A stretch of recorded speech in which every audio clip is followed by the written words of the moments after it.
What's up everyone, how are you all? Today we are back with another blazing Naruto story. What if female Naruto get pregnant by his own teammate? If you enjoy then please like, share and do comments. And also check the description box to Roignal, creator of this beautiful creation. Kiba stormed down the halls of the Hokage building. Rage like he had never felt before coursing through his veins. He couldn't believe it. After all these years, after everything they went through together, she had lied to him. To all of them. Bursting through the big double doors, Kiba jostled into the Anbu guard as he headed straight for his Hokage. The shouts of the guards and people in the room fell on deaf ears as he stared straight into her bright blue eyes, grabbed her by her throat, lifted her out of her chair, and rammed her against the wall. "Why wasn't I told?" he hissed. "Why didn't you tell me?" Naruto held up her hand to stop the guards from acting. No matter how off Kiba was acting, he was still her friend and she was curious as to what was wrong with him. "What are you talking about, Kiba?" He slammed her against the wall again. "Why didn't you tell me?" he said again, a snarl echoing deep in his throat. "I should have been told. The moment you made me his sensei I should have been told," he yelled, spittle flying from his mouth. "Does Shikamaru even know? Do I know what?" Shikamaru drawled from his right. Fingers poised and ready to activate his Kagemane at any moment should Kiba pose a threat to Naruto. "Do you know that Kaien isn't your son?" Gasps filled the room as Naruto's eyes widened. All was quiet as everyone in the area waited to hear Naruto's response, but the one thing no one expected to hear was the quiet little voice that rang in the silence. "Shikamaru's not my father?" Everyone turned to look at the young ebony-haired genin standing with his two teammates. "Kaien," Naruto started, but the young boy took off as soon as she spoke his name. Turning back to the man in front of her she ordered, "Let me go, Kiba." "Naruto, what is he talking about?" Sakura, who had been at the meeting, questioned. "Oh, didn't she tell you?" he sneered. "Kaien is." "Kiba, don't do this," Naruto pleaded, tears starting to fill her eyes. "What, don't want everyone to know who his real father is?" "I'm his father," Shikamaru stated firmly. "Like hell you are," he growled to Shikamaru. But one look at him and he knew. "You know, don't you? All this time you both knew and never told us." "Told us what?" This time it was Hinata who questioned him. She had been inching slowly towards her husband in hopes that she could get him to let go of their friend. "That Kaien is Sasuke's son," he yelled as he shoved Naruto towards her husband. Shikamaru caught her and wrapped his arms around her gently to help her stand on her own 2 feet. Naruto's hand came up to rub her neck tenderly as she refused to look at anyone in the deathly silent room. They know," echoed in her head as she stared at the floor. Too deep into her inner turmoil she failed to hear the click of heels cross the wooden floor, and was backhanded across the face. Raising her hand to her cheek she turned shocked eyes to see Sakura standing before her, hand still in the air. "How could you?" she raged. "You knew how I felt about him. How much I loved him. How much I wanted to be with him." Tears quickly started to overflow down her face. "How could you do that to me?" Overcoming her shock, Naruto looked at her friends. Seeing the hurt and disappointment in their eyes ignited a spark within her. "Don't give me that bullshit, Sakura. You, all of you, have no right to judge me. Don't act as if you didn't know. All of you, like everyone else in this village, have absolutely no right to get angry with me," she yelled. "Look underneath the underneath, right? Just look at my son and tell me that none of you actually saw that just maybe he might be related to Sasuke." By now she wasn't quite sure what had taken her over, but after the years of mistreatment as a child she was finally going to say the things she's had on her mind. "Tell me," she demanded. "I'm blonde. Shika is a brunette, and you all are telling me that in the 12 years Kaien has been alive none of you have questioned where the blue-tinted ebony hair came from? None of you," she snorted. "Just like when I was a kid. Right? Blonde hair and blue eyes and no one thought, huh, doesn't that little boy look like the Yondaime? You all chose not to see it because you didn't want to, and I won't have you giving me shit because I didn't tell you." She turned to look at Shikamaru, rose onto her tiptoes and kissed him on the corner of his lips. "I'm going to find our son." She spoke softly and pushed past the shinobi staring at her. Sakura made to grab her, but Shikamaru quickly took hold of her wrist. "Let her go, Sakura. She needs to check on our son." "But he isn't your son," she shot back harshly. "I have raised that boy since the day he was born." He spoke clearly so nobody would ever question him on it again. "I was there every time he woke up crying in the middle of the night. Every cold he had I helped take care of him. Every dream, every nightmare, every time he fell, every achievement, every moment of his life I have been there. There is no doubt in my mind that that boy is my son. Mine, he pointed to himself. I don't care which man put his DNA into him to help bring him into this world, because it will never change the fact that he is and will forever be my son. With those words hanging in the air, Shikamaru left to go find his wife and the son not of his blood, but of his heart. Naruto ran out of her office, down the hall, and out of the building. She had to find her son. To explain to him what had happened. Why he was here. Why his parents did what they did. She quickly activated Senin mode and searched the entire village for his chakra. Looking in the direction she felt it, in a small smile tugged at her lips. She ran to the west side of town, through the marketplace, over the creek, and up the largest hill that overlooked that side of the village. On the top were several tall trees, and she found him sitting with his back against the biggest one. The same one she used to lay with Shikamaru underneath before Kian was born. The same one they used to take Kian to play under and have picnics. The very same one that she had so often come to find her children asleep under, curled up next to their father. Sighing, she slowly walked over and sat down next to her baby. While not much of a baby anymore, being 12 and a genin, she knew, as every mother knew, that he would always be her baby. Whether he liked it or not. She looked to him and he was silently crying. Tears running down his face, she reached out to pull him to her. She wanted nothing more than to hold him as he cried, but he slapped the hand that reached out to him. "Don't touch me." He didn't yell. He was calm. Very, very calm, and it scared her a little. "Kian, honey," she started. "Will you please talk to me? Let me explain." "No," he stood, fists shaking at his sides. "I don't want to hear any more lies.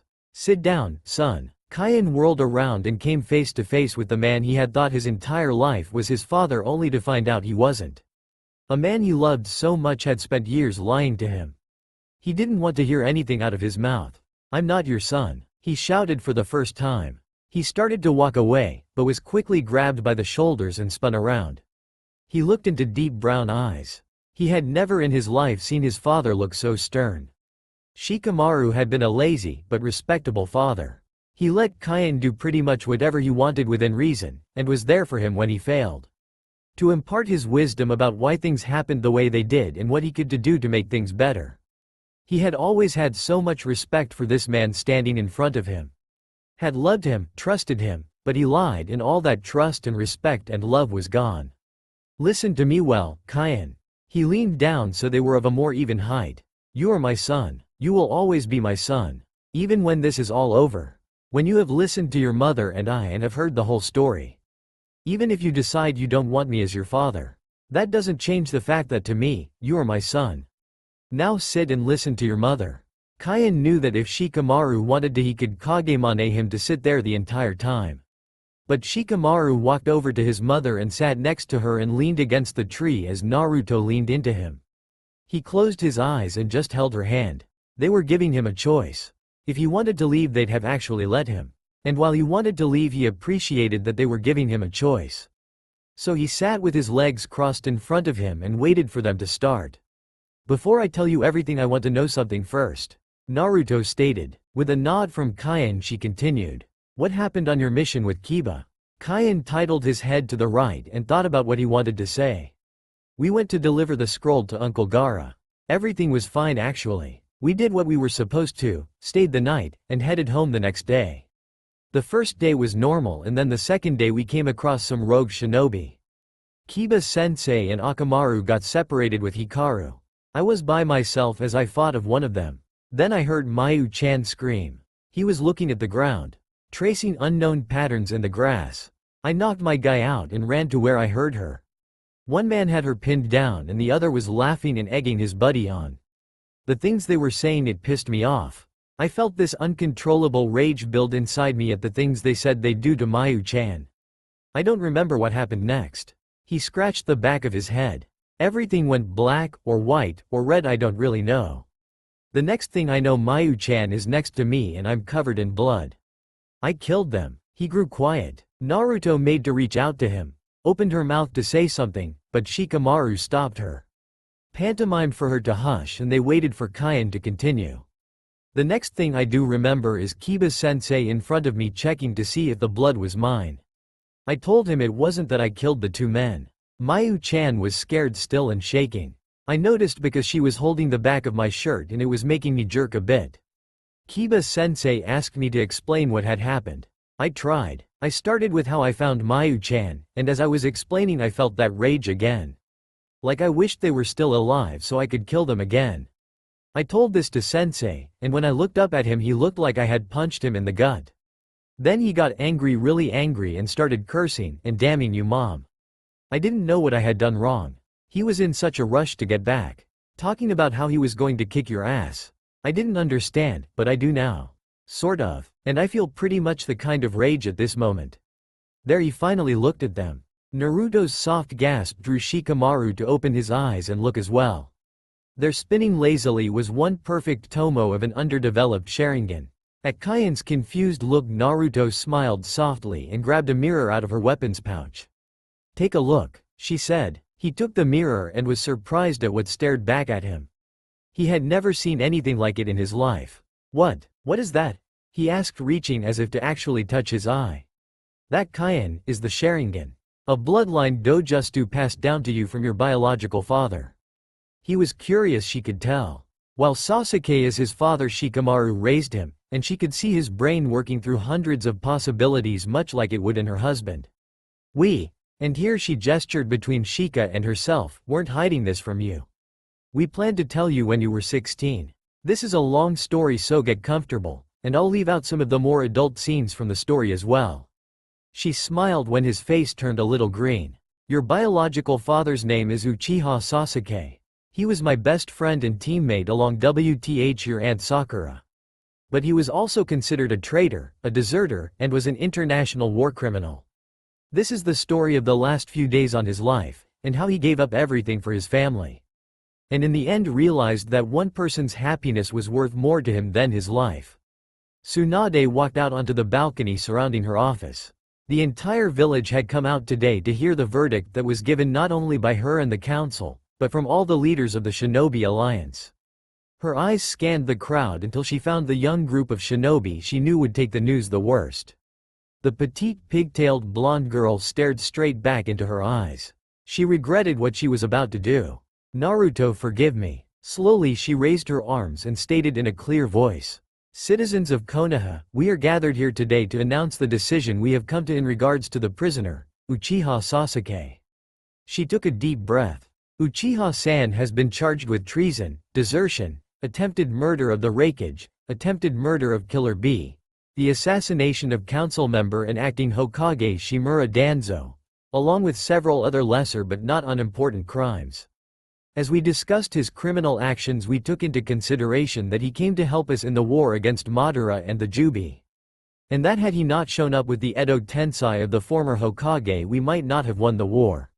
But after much deliberation, I am here to inform you that Uchiha Sasuke will not be pardoned for his crimes, and will be set to public execution in 10 days' time. You are dismissed. Through the cheers and jeers of the ruling, Tsunade couldn't bear to look at her favorite blonde and turned to head back inside.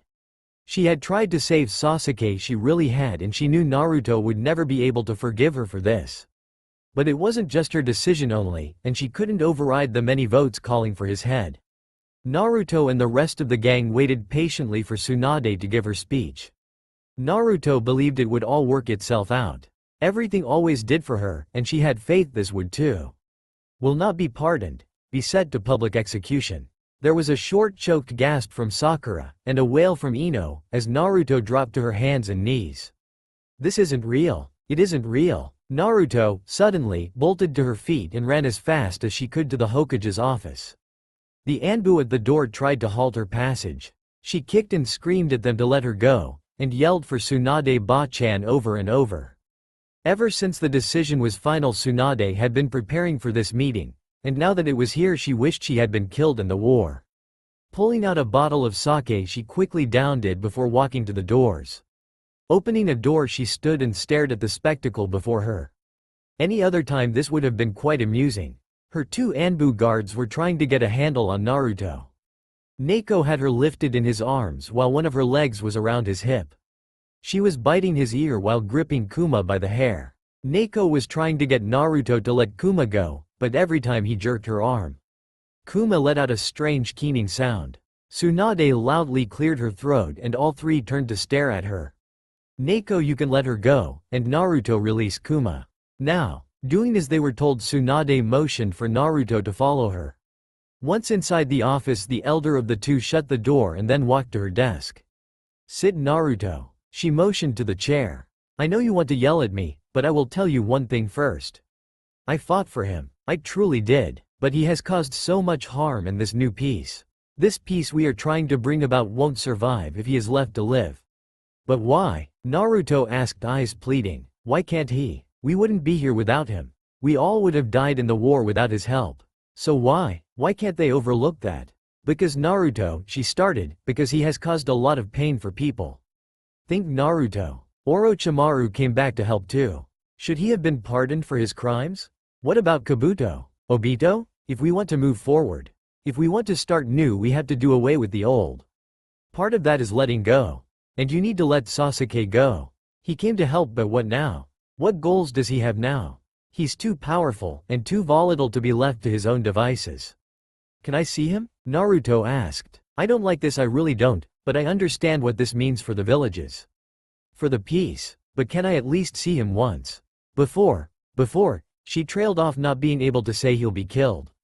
No, Naruto. I'm sorry. Sasuke will be permitted one visitor before his execution, and while it will be of his choosing, I have the final say.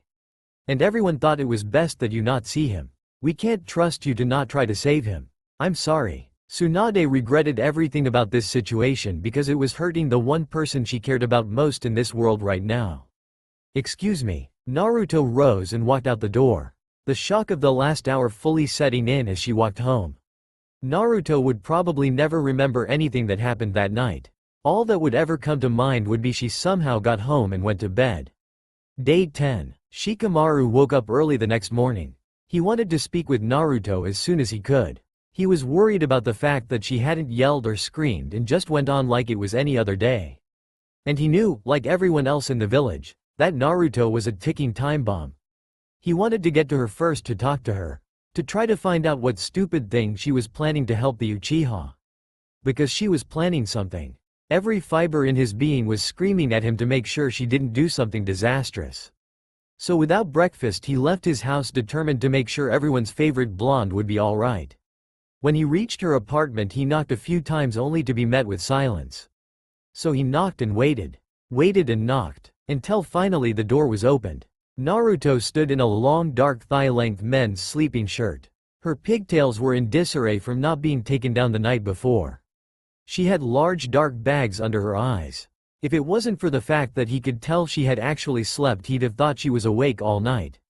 Naruto, he started. She slammed the door in his face. Knocking once more, he said through the door, Naruto, come on. Let me in. Let's talk about this, okay? Turning the door knob, he realized it was unlocked, so he let himself in and walked to the living room.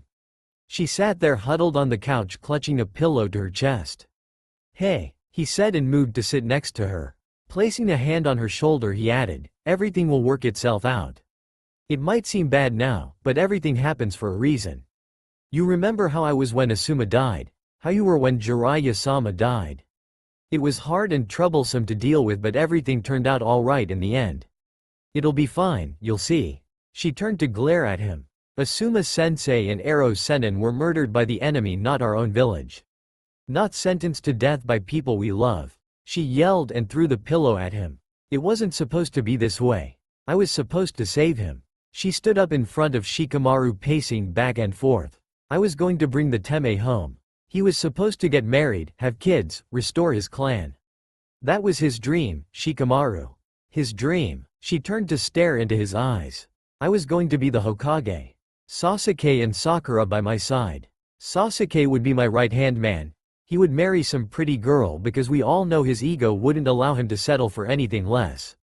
Then they'd have beautiful stuck-up kids who'd make perfect grades at the academy, become amazing shinobi, and live happy lives. All of them. That was how it was supposed to be. He finished his first dream when he killed Itachi. Even though that didn't go as planned, the rest could have.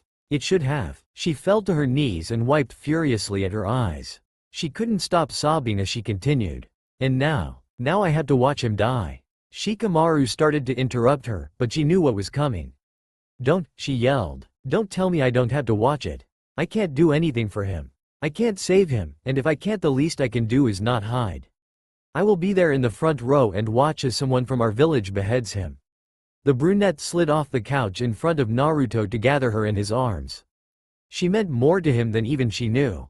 He would be with her through this entire ordeal and however long she allowed him to be afterwards. "He's going to die," she spoke into his shoulder.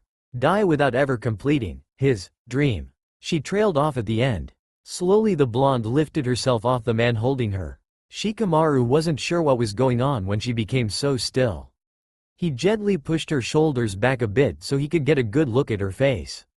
The shocked widening of her eyes startled him. "What is she thinking? Shikamaru? I need you to do me a huge favor." Her eyes finally focusing as she leveled them with his. "What are you planning?" he asked. She shook her head. "I won't tell you. Not if you won't agree to help me first." Sighing, he knew he'd regret this, but he figured if he knew what she was planning he might just be able to stop her. "All right," he consented. "No," she yelled. "You have to promise. If not, I'll do this on my own." The look in her eye made him hesitant, but eventually he said, "Okay, I promise." She steeled herself for his oncoming reaction. "I want you to get me in to see him." Flabbergasted, he sputtered. What? Ba-chan told me Sasuke was allowed one visitor before his death. One of his choosing, but that I wasn't allowed to be that one. They know he won't choose anyone else, but maybe if you ask to see him he might just be curious enough to accept the visitation. They don't trust me not to free him," she softly whispered. She shook her head trying to dispel those thoughts away. "I want you to get permission to see him. No matter what you had to get it." "Why me? How does that help you?" He furrowed his brow. "Because," she cleared her dry throat. A pink tongue came out to lick her lips. "Because when you get permission I'm going in your place." "You can't do that. How are you going to get in there? There will be guards all over the place. Not to mention Anbu headquarters make it so not even a person in a henge could walk through without it being dispelled." He quickly pointed out the flaws in her plan. "You forget, Shika. I am a master at henge. Not only that, but with my limited knowledge of Fuin henge and Kurama I am positive I can get past them." It came as a great shock to everyone that after Naruto had died during the war, the boy everyone knew turned into a girl. Naruto had explained afterwards that her father, the Yondaime, had put a Fuin henge on her to make her appear as a boy at birth. Her death, caused by when Madara ripped the Kyuubi from her, halted the chakra flow to the seal. It instantly dissolved and Naruto was left dead but in her true body. The shadow user had no doubt that she could pull this off, but what worried him was what she would do once she was inside the prison. "Once you are inside, are you planning on setting him free?" he questioned. A serene smile spread across her face as her blue eyes moistened.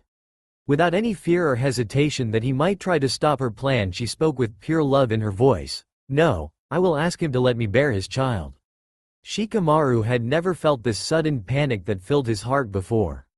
This woman that he cared for, that he loved, even if she didn't know it, wanted to have another mon's child. Wanted to have a traitor's child. Why, he thundered. "Why would you do something like that? Are you in love with him?" He gripped her shoulders and shook her a bit. "Do you not understand how this will look to people?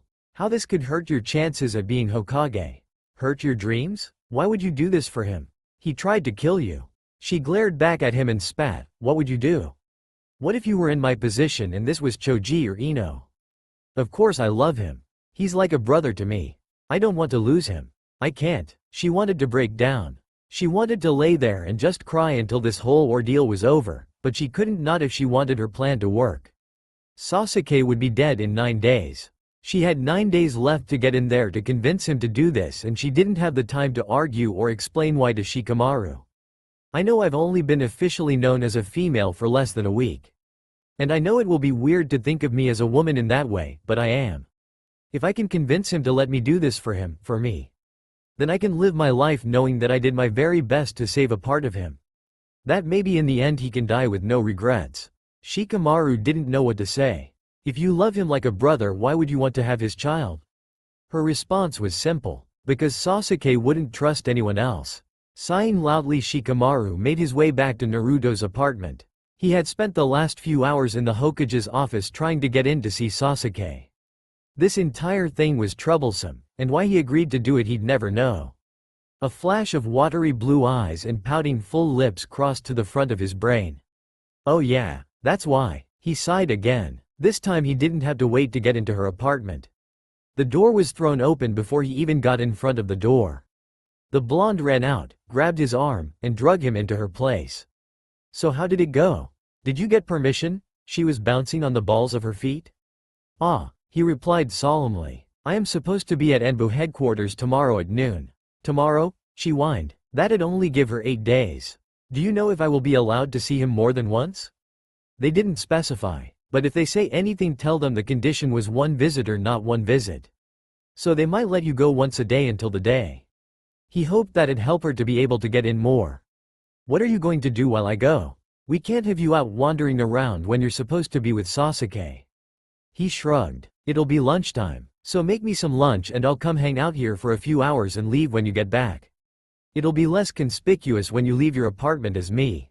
Naruto walked forwards and wrapped her arms around his waist. Leaning up, she kissed his cheek. Thank you for giving me this chance.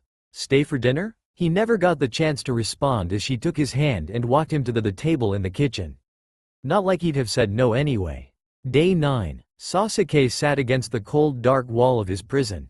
Arms shackled as far apart as they go.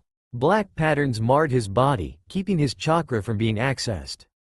The gray shirt and pants they let his use to stay warm were worn down and ragged.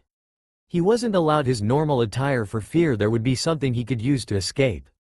The sound of footsteps echoed down the hallway before the tingling of keys met his ears.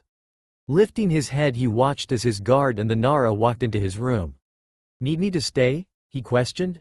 No, I'll be fine. If I get into any trouble I can just Kagemane him and wait for help. I know where the seals are to activate the alarm. Every prison room had a special set of seals that would sound an alarm if a prisoner tried to escape or attack their interrogator. The chains hooked to the wall had a seal that would shoot a highly concentrated electrical current through them as well. With a nod of his head, Tanuki walked out, locking the door behind him. The entire floor was empty except for the Uchiha. They didn't want any chances of him somehow escaping. The only way in or out was through the main door at the end of the hallway. Each side of the corridor had 3 solid doors on either side. This place was warded to the max with seals meant to contain extremely dangerous, high-level shinobi. What do you want, Nara? Drawled the ebony-haired man. I never expected for you to ask to see me. Why did you accept then, Uchiha? I actually never thought you'd want to talk to me either.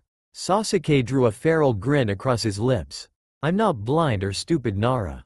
I saw how close you were to Naruto during the war. Wanting to help her, to be someone she'd need once she was Hokage. I can only assume this has to do with her. So I permitted you to come. Rotating his shoulders to get some feeling back into them, he added, so what message do you have from the Dobi? He shook his head and laughed. I am the Dobi. The henge fell and Naruto stood there in all her glory. Orange shorts, black jacket and sandals, and calf-length blonde pigtails. Hey Teme. Her voice shook as tears gathered in her eyes. She ran to him, fell to her knees, and threw her arms around his neck. Sasuke buried his nose in her hair. He didn't think he'd actually get to see her before he died. Why are you here, Dobi? His question was spoken softly because he was afraid someone would overhear and take her away. I wanted to see you. This was the only way I could think to get here. She drew back to look at him. Reaching over to where his shackles kept his arms suspended, she applied a minute amount of chakra. Just enough to lessen the tension. All shackles had a seal to make it possible to quickly loosen or tighten them during interrogations. What are you waiting for? Aren't you going to let me out? It broke her heart to hear that, because she knew she could never free him. She couldn't save him, not anymore. She shook her head, sniffled as she replied, no, I'm sorry, I can't. The look of shock and betrayal was so deeply etched into his face that it shattered something inside. The confusion in his eyes quickly turned to resentment. If you're not here to set me free, then why did you come? He bit out. 'Cause setting you free won't ever mean you're actually free. If I let you go I can't ever come home, Sasuke. I can't ever have a life here with my friends, my loved ones. Shikamaru would be in trouble for helping me. And you would constantly be on the run, looking over your shoulder at all times. Tell me, if I let you go and you were found, what would you do to those who would pursue you? Who'd try to arrest you, to bring you back here to face these same charges again? Would you kill them? If you did, their deaths would be on my head, and I can't do that. You can't ask me to do that. Then why are you here? He roared. I came to ask you for a favor. She sat Caesar style in front of him, her hand placed neatly on her lap. She could take his rage, his anger, his hate. After all, she had always been the one closest to him, the only one to truly understand him. A favor? You want a fucking favor? Leave, now. And she sat and waited for him to calm down. He raged, jerked at his chains and tried all he could to get her to go, belittled her, called her names, but she waited patiently. She chased him around for over 4 years. She had always had that calming nature to endure whatever he threw at her. It wouldn't fail her now. Are you willing to listen now? She asked after he started to calm down. There is nothing to be said. He responded coldly. Then I'll talk, and maybe for once in your life you'll realize that what I am about to say is right. That this is the best possible solution to the problem at hand. She stared at him, wanted him to look at her, but knowing that he wouldn't, she continued anyway. I have come to realize there is no way to save you. Even though every part of my body is telling me to help you escape. Then do it, he interrupted. Naruto went on as if he never said anything. I tried to come up with ways to save you. People I could talk to plead with. Ways to get the date of the execution postponed so that I could work this out, but I can't think of anything. Nothing. Fingers dug into the side of her head. I want to save you. I want to see you walk out of here so bad. To be my friend again, my teammate. My brother. I wanted you to be there when I was made Hokage. No one in my mind has ever filled the slot of my second in command better than you. And now look where your revenge and hatred got you. He turned to glare at her, and had his chakra not been sealed, she'd have been face to face with the mighty Sharingan. I went through many scenarios, things I could do, and only one thing kept coming to me. The only way I could save you. She grabbed the sides of his face, forced him to keep eye contact with her. Sasuke, let me have your child. She whispered. He was stunned. He had never expected to hear that come out of Naruto's mouth. Ever. Let's not forget the fact that until about 6 days ago she had been a he. Excuse me? I don't think I heard you right. I said let me have your child. She repeated. He shoved her as hard and as far as his chains would allow him. You have some nerve to come in here and ask me that. You want to have my child? Has this been your goal the whole time? Well, Naruto, that is the most underhanded and conniving thing I have ever heard of. Sorry to burst your bubble, but I don't fuck ishis. And I wouldn't leave my offspring with you if you were the last woman on this planet. Quickly she moved back over to him. No, she pleaded. This isn't what I had planned. You are my brother. I love you like a brother. What kind of fucked up vision do you have in your head about how siblings act? He demanded. It's not like that. Jesus Teme, just let me explain. I love you. I have always loved you ever since we were genin. Probably even when we were at the academy, but while I love you, I'm not in love with you. She tried to make him understand. To get him to see reason. Do you not get it, Teme? You're going to die. Die. And there is no one in this world that can save you. Not even me. She started crying again. When was this all going to be over? When will she stop acting like a crybaby? But when you're gone, that's it. No more Uchiha. They will finally be wiped out. I don't want that. A shiver ran down Naruto's spine. Even with his chakras sealed, she could feel an immense amount of killing intent rolling off him. What has made him so mad? She almost didn't recognize his voice when he spoke.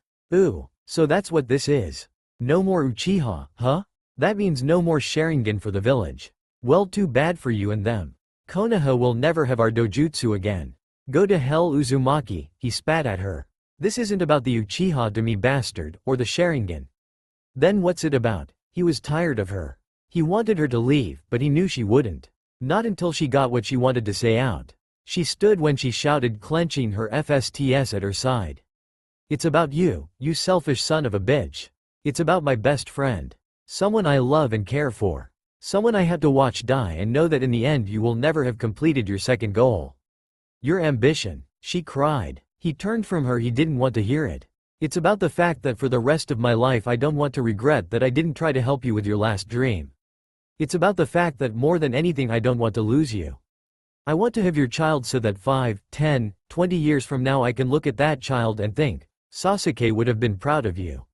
He would have enjoyed watching you live. To watch that child pull off a Kaden jutsu and know that you would have done it the same way. To know that you did the one thing you always wanted to do. Save your clan from annihilation." She walked to him and collapsed onto his legs. She hugged him around the neck and whispered into his hair, "I just want for the rest of my life to know that I have a piece of you with me. Forever." He swallowed. His throat became very thick at the end of her speech. He had a lot to think about and not enough time to think it in. But he couldn't do it with her here. She needed to go. "I'll think about it," he said just as quietly as she had last spoken. "But for now you need to go. I'll call for you in a few days. Make sure the Nara knows I don't want him here." She nodded. Slowly she rose to her feet, restored her Fuin henge, tightened his shackles back up, and left. Naruto waited patiently in her apartment with Shikamaru the next day. He came over in the morning and stayed until late in the evening. They talked about different things, but they never once approached the subject of what Naruto was trying to do or if Sasuke would agree to it. Day 8 of the countdown came and went without a word from Sasuke. Day 7 went much the same way as Day 8 had, except that night after dark had fallen, Shikamaru had been contacted by the Usagi Anbu. Tomorrow. Same time, same place, and then he was gone in a swirl of leaves.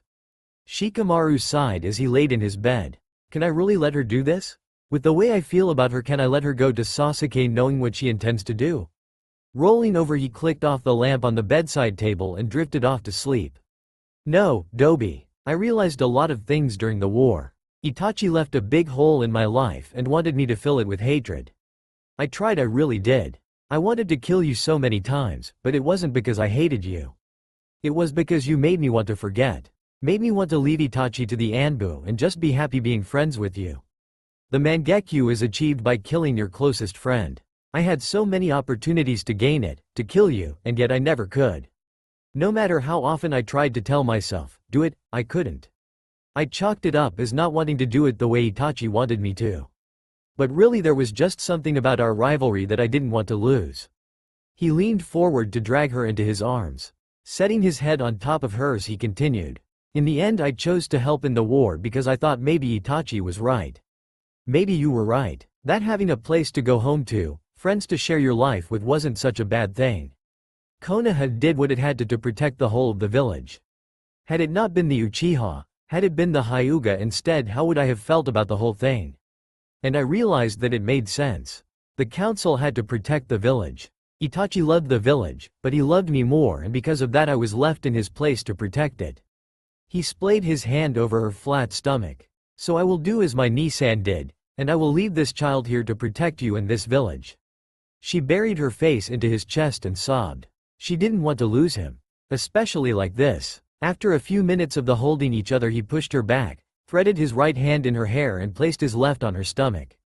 As he stared into her eyes, he pressed their foreheads together and spoke a condensed version of one phrase that meant the most to him. You don't ever have to forgive me, but from here on out, know that I will love you always. With that he pushed her towards the door and told her to leave. He had said all he needed to. She put on her henge, walked back to fix the seals, and headed to the door. She hit the seal that signaled to the guard she was ready to leave. As the keys scraped into the lock, she whispered, "And I will always love you." Then walked out the door. Shikamaru waited at the small set of stairs leading up to the makeshift platform in the center of the village. The Usagi Anbu had informed him minutes before that the prisoner had wanted to speak with him one last time. He had debated on if he should tell Naruto or not, but since it was a public place he knew they couldn't switch. The Uchiha wanted to speak with him. Sasuke's arms had been bound behind his back. Forearms crossed so his hands couldn't make seals. His legs were chained, but even still he walked towards his death with an air of dignity his surname provided him with. The guards moved him till he stood in front of the Nara heir, waiting for him to say what it was he needed to say. Sasuke took a few steps forwards until their left shoulders touched. Leaning into his ear, he whispered his final words. We were never friends, barely even acquaintances, but I know you love her. You wouldn't have put your life and career at risk if you didn't. I have one favor to ask, even though I know you don't owe me anything. Protect her and my child. I don't know much about girls, but if it's a boy I like the name Kaien. And with that he walked past him and up the stairs to kneel in the middle. Shikamaru quickly got over his shock and hurried to Naruto's side. All of the kids from their year stood in the front. It's like Naruto had said. They couldn't save him from himself, so they would do the only thing they could for him. Watch their classmate till the end. The Hokage stood to the left side of the platform. Uchiha Sasuke, while you have been pronounced guilty of quite a few crimes, you're specifically here today for the charges of treason, desertion, attempted murder, first-degree murder, and consorting with a known felon. As is custom when bringing home a rogue nin, you are to be beheaded and your eyes are to be confiscated and destroyed upon death. Do you have any last words? He never lifted his head, but his eyes strayed to Naruto's. With no forthcoming response, Tsunade motioned to the executioner. An Inu-masked Anbu walked forward and stood at Sasuke's left. Drawing Kusanagi, he held the sword above the back of his neck. The crowd was in an uproar. There was a yell of, "Kill the traitor!" Before the crowd just stuck to chanting, "Traitor! Traitor! Traitor! They're going to do this with his own sword? Man, that just ain't right," Kiba commented. With a nod from the Hokage, Inu drew back quickly before slicing through the neck. The head fell forward. Through the cheers, everyone could hear the loud excruciating wail of one Uzumaki Naruto. Shikamaru grabbed her as her legs fell out from under her. He fell with her and held her through her hysterical screams. The crowd had fallen silent. While most were cheering at the traitor's death, the heartbreaking sight of their heroine violently shaking and clutching Shikamaru as she loudly cried her heart out ruined it for them. They couldn't cheer and be merry in the face of her despair. So they left, one by one, as she sat there and cried. The only ones to stay were her classmates and sensei. No one knows for sure how long they stood there and mourned. Ino and Sakura were the worst after Naruto. Hinata wept quietly from in between Kiba and Shino. And the men, while saddened, comforted the females of their group as best they could. Naruto eventually cried herself to sleep in Shikamaru's arms. He brushed her hair from her eyes and tried to wipe off the tears as best he could. Without a word to anyone, he carefully gathered her into his arms and stood to leave. Everyone else got the silent message and headed home. Some went home alone, others together. Shikamaru took one last look at the platform before walking towards it. The blood was so abundant that even though the area was level, it spilled over the side. Wiping a few fingers through the sticky redness, he clenched his fingers tightly.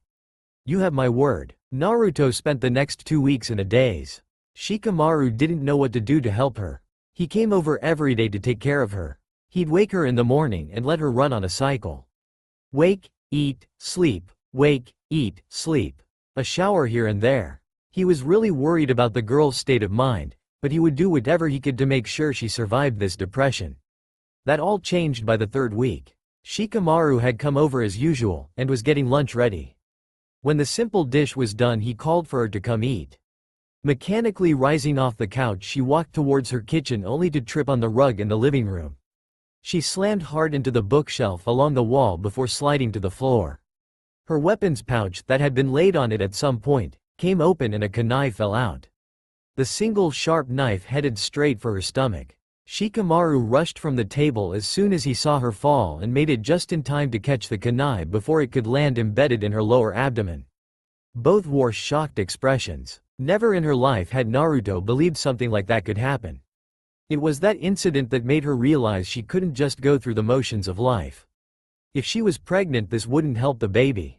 She could get it killed this way, and she almost had. Naruto reached up to Shikamaru and hugged him. "Thank you," she whispered. When she drew back, she looked him in the eyes for the first time in weeks. She smiled at him, and he knew she would be all right now. She would, because she knew Sasuke had entrusted his life to her in the form of a child. And she wouldn't let him down. Not now, not ever. "So what's up with you and Naruto?" Ino asked. Team 10 met every other Thursday for lunch at the Yakiniku queue. If one member was out on a mission that day, the other two still made it a habit to go. The only time they didn't was if only one of them was in the village at a time. "I'm not sure what you mean," he drawled. His finger was itching to grab a cigarette, but Naruto had banned him from smoking. Ever since the accident, Naruto had been acting as if she was pregnant. "Power of the mind," she had said. "Believe I am pregnant and I will be." So that meant no more cigarettes. "Yeah, Shikamaru. You have been with her an awful lot since the war ended," Choji added. He shrugged, not willing to divulge any information. "Come on," Ino whined. "You can't tell me that all this time you two have been together in her apartment alone, nothing has happened." He sighed. Ino was so troublesome. She'd make him stay there for hours bugging to get her answers if he didn't say something. So he decided to give a response to shut her up. She's just needed some help. Dealing with the Sasuke issue. It's been a little over a month and no one has been by to visit or check up on her. I'm just making sure she's okay. That's all. Choji frowned. No one? Not even Sakura? No one. Ino squirmed in her seat and looked at Choji. He looked as guilty as she knew she probably did at that moment. Ino had had a lot to think about after Sasuke's death. What she wanted in life. Who she wanted to spend it with. The group had once decided that Sasuke needed to die, and that if anyone was going to do it, it would be one of them. She had had time then to think about what his death would mean. Granted, him dying this way wasn't what she had expected, but she knew that after the shock of it wore off she would be alright. She'd move on with her life and find someone to share it with eventually. But seeing Naruto's reaction, watching the agony on her friend's face had made her realize that she had never loved Sasuke, or anyone for that matter, the way that Naruto had. She hadn't known what to say to the girl, so she avoided her instead. Choji's thoughts were similar to not knowing how to act around the blonde after her emotional breakdown in the village square. Naruto had always been very expressive, but never with her sorrow and pain. The amount of anguish she showed that day bothered him. He didn't know how to broach the topic with her, or any topic really. As far as they knew, everyone kind of felt the same. Not really knowing how to deal with that kind of Naruto. Ino had thought that Sakura would at least go, being her teammate and all. Most decided unspokenly to let Shikamaru handle it. He had been doing fine that day and the days leading to Sasuke's demise. Then there was the fact that Shika was the only one to speak to the Uchiha in all that time. They all just assumed that maybe Sasuke had told him to look after Naruto and that was what the shadow user had been doing. I just don't know, Ino started to explain herself, but was interrupted by a squealing blonde mass hurling itself at Shikamaru. Said mass wrapped tanned arms around his neck to keep from falling off. The brunette had instinctively wrapped his own arms around her back to steady her. It's true, she beamed. It's really true. Ino and Choji didn't know what to say. They looked at each other from across the table and blinked. They had thought Naruto would still be heartbroken and mourning, not running to sit in Shikamaru's lap and laughing. You sure? He asked. She nodded her head violently. I gotta go. See y'all later. He stood with her still in his arm. Her legs, that had been clenched at his sides, slid down till she was on her own feet. Naruto smoothed down the skirt of her sundress as he threw down some money, grabbed her hand, and walked them out the door. What the hell was that? Choji and Ino questioned at the same time. They got back to her apartment in record time. Now, once again, you're sure you're pregnant? He questioned from his spot on the couch. Rolling her eyes, she walked to the bathroom, and came back holding a little stick. Plus sign means pregnant. It's faint, but it's there. She said, how can you be sure? It sort of looks like one, but that isn't much of a line. He turned her hand in a few different directions trying to get a better perspective of it. Because I have 3 more in there that all look the same, and look, it's still getting darker. I think. Plus, Kurama said so as well. I'm pregnant, Shika. She sat on his lap and hugged him. Thank you. This wouldn't have happened if you didn't help us. Thank you, she cried. He hugged her back. This was great. In that moment he knew he wanted nothing more than to be right where he was. Holding the woman he loved while she celebrated the fact that she was with his child. Oh, he knew this was Sasuke's child, but he really didn't care. He was the one who would be there with her through all of this. The one that would experience her pregnancy, who would be there to protect her and the baby. The Uchiha wasn't in the picture to mess anything up between them. So he could raise this child, treat it as his own, as his blood. The only problem he had now was, how did he get the woman in his arms to return his feelings, and let him be a part of her family? Naruto knew she couldn't spend all her time in her apartment, so she recently started going out by herself again. Shikamaru would come over most days and sit and chat with her until all hours of the night. Sometimes they'd go on walks, others they'd go out to eat. She was very grateful for his company. Most avoided having anything to do with her right now, and she couldn't have asked for a better friend. Knowing that she needed to speak with Tsunade Ba-chan for multiple reasons, she got up that morning and got ready for the day. She wrote a little note to Shika and placed it on the table before she left the apartment. Going to see Ba-chan. Should be back before lunch. Feel free to stay, Naru. It had said. Ever since he had agreed to help her see Sasuke, she made sure he had a key to get in. That small metal object had been a blessing in disguise. If it hadn't been for him in those weeks after the execution, during the accident with the kunai, who knows what might have happened to this child. For the rest of her life she knew Shikamaru would always hold a special place in her heart for all he had done for them. She smiled as she rubbed her belly. We have a lot to thank Shika for, don't we, baby? We should really find something good for him. She chuckled to herself. The walk through the village was quite pleasant. While it was the beginning of December, Konoha rarely saw any snow, and if they did it was usually very mild and after the first of the year. Still there was a slight chill to the air, so Naruto pulled her hood up over her head. Walking through the marketplace she saw several familiar faces. None came to talk to her, but they did give small waves and head nods in her direction. Naruto knew they were probably curious about her attitude. She should be sad, and she was, but she knew Sasuke wouldn't want her to mourn forever. He was probably pissed at how bad she was in the beginning. But the Teme had entrusted this tiny life to her, and she wouldn't fail it or him. So no more wallowing in grief. Uzumaki Naruto was starting anew. Because this child only deserved happiness, and that's what she was gonna give it. Without knocking, Naruto walked straight into the Hokage's office. Noticing she was having a meeting with the two council elders, she stopped. Ah, sorry. Didn't think anyone would be here. She bowed and turned to leave. Wait a minute, Gaki. The elder blonde waved her forward while signing some documents. Good timing, we were just about to send for you. Walking forward, Naruto nodded at the two councilmen. Mitokado Homura stood from his chair and moved over one. That would put her sitting between him and Utatane Kaharu. Naruto had to stop from shivering as she took her seat. While they have never been rude to her face to face, she had a feeling that neither of them liked her very much. What do ya need, Ba-chan? She inquired while picking at a small hole in her jeans. Ignoring the elder's presence, Tsunade's eyes softened. I'm sorry I haven't been able to see you in a while. Everything has been so hectic since the war. Since before the war, really. We are still working on rebuilding parts of the village, and with working out all these peace treaties between the villages I barely have time to sleep most days. Naruto nodded. She understood Tsunade was busy. When I get a chance I'd like to spend some time with you.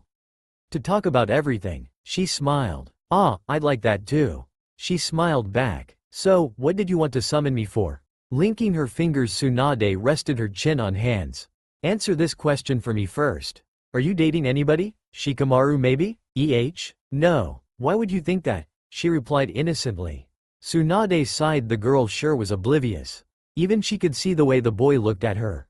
Alright then, what I am about to tell you might find hard to believe and understand, but hear me out, okay? We have a huge dilemma on our hands, and while you don't have to say yes to any of this, you can't exactly say no either.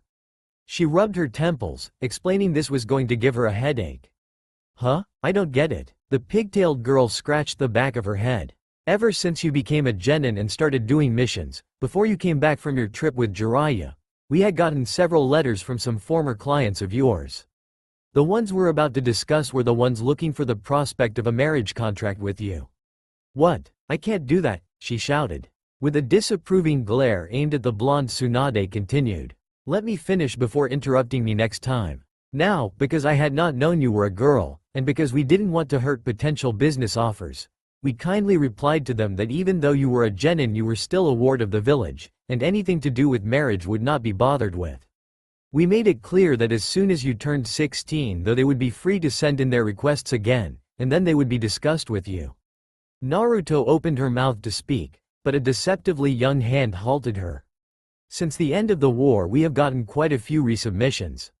All letters were of course sent back with our apologies that we hadn't known that you were female, and that such marriage endeavors would not be pursued.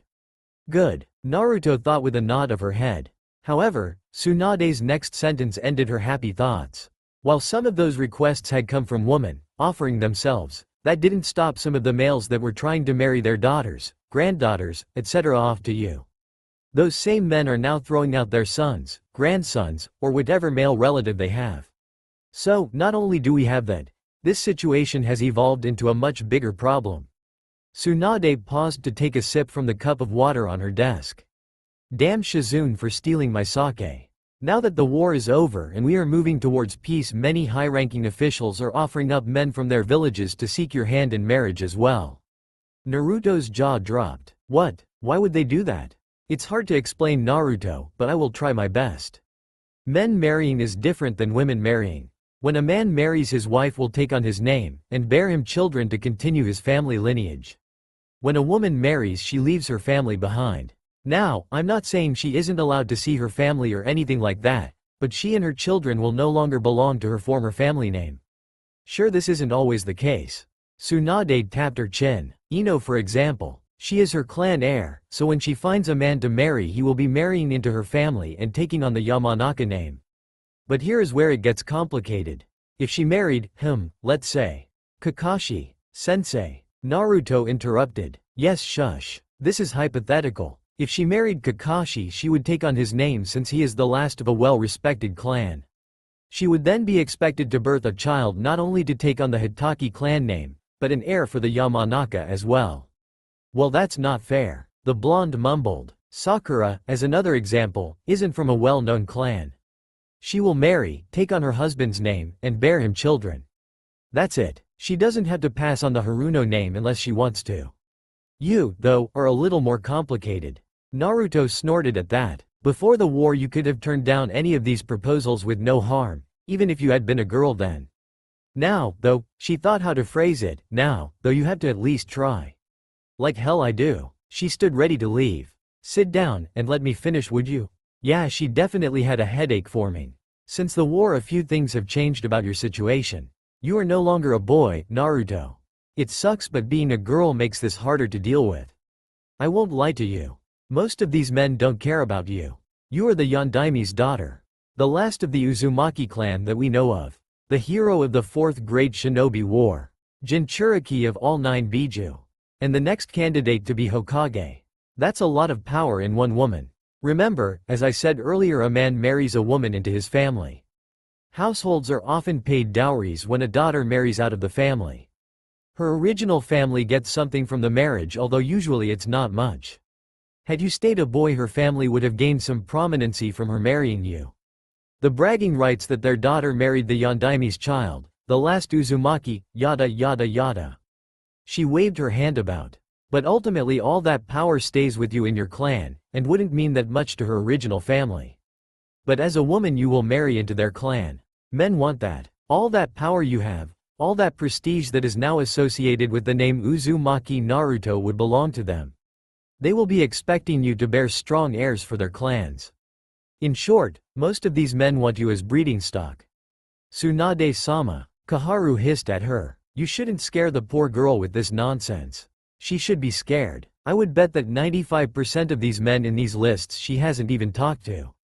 She needs to know what to expect from this. We, as her elders, should make sure that she is as informed about this as possible.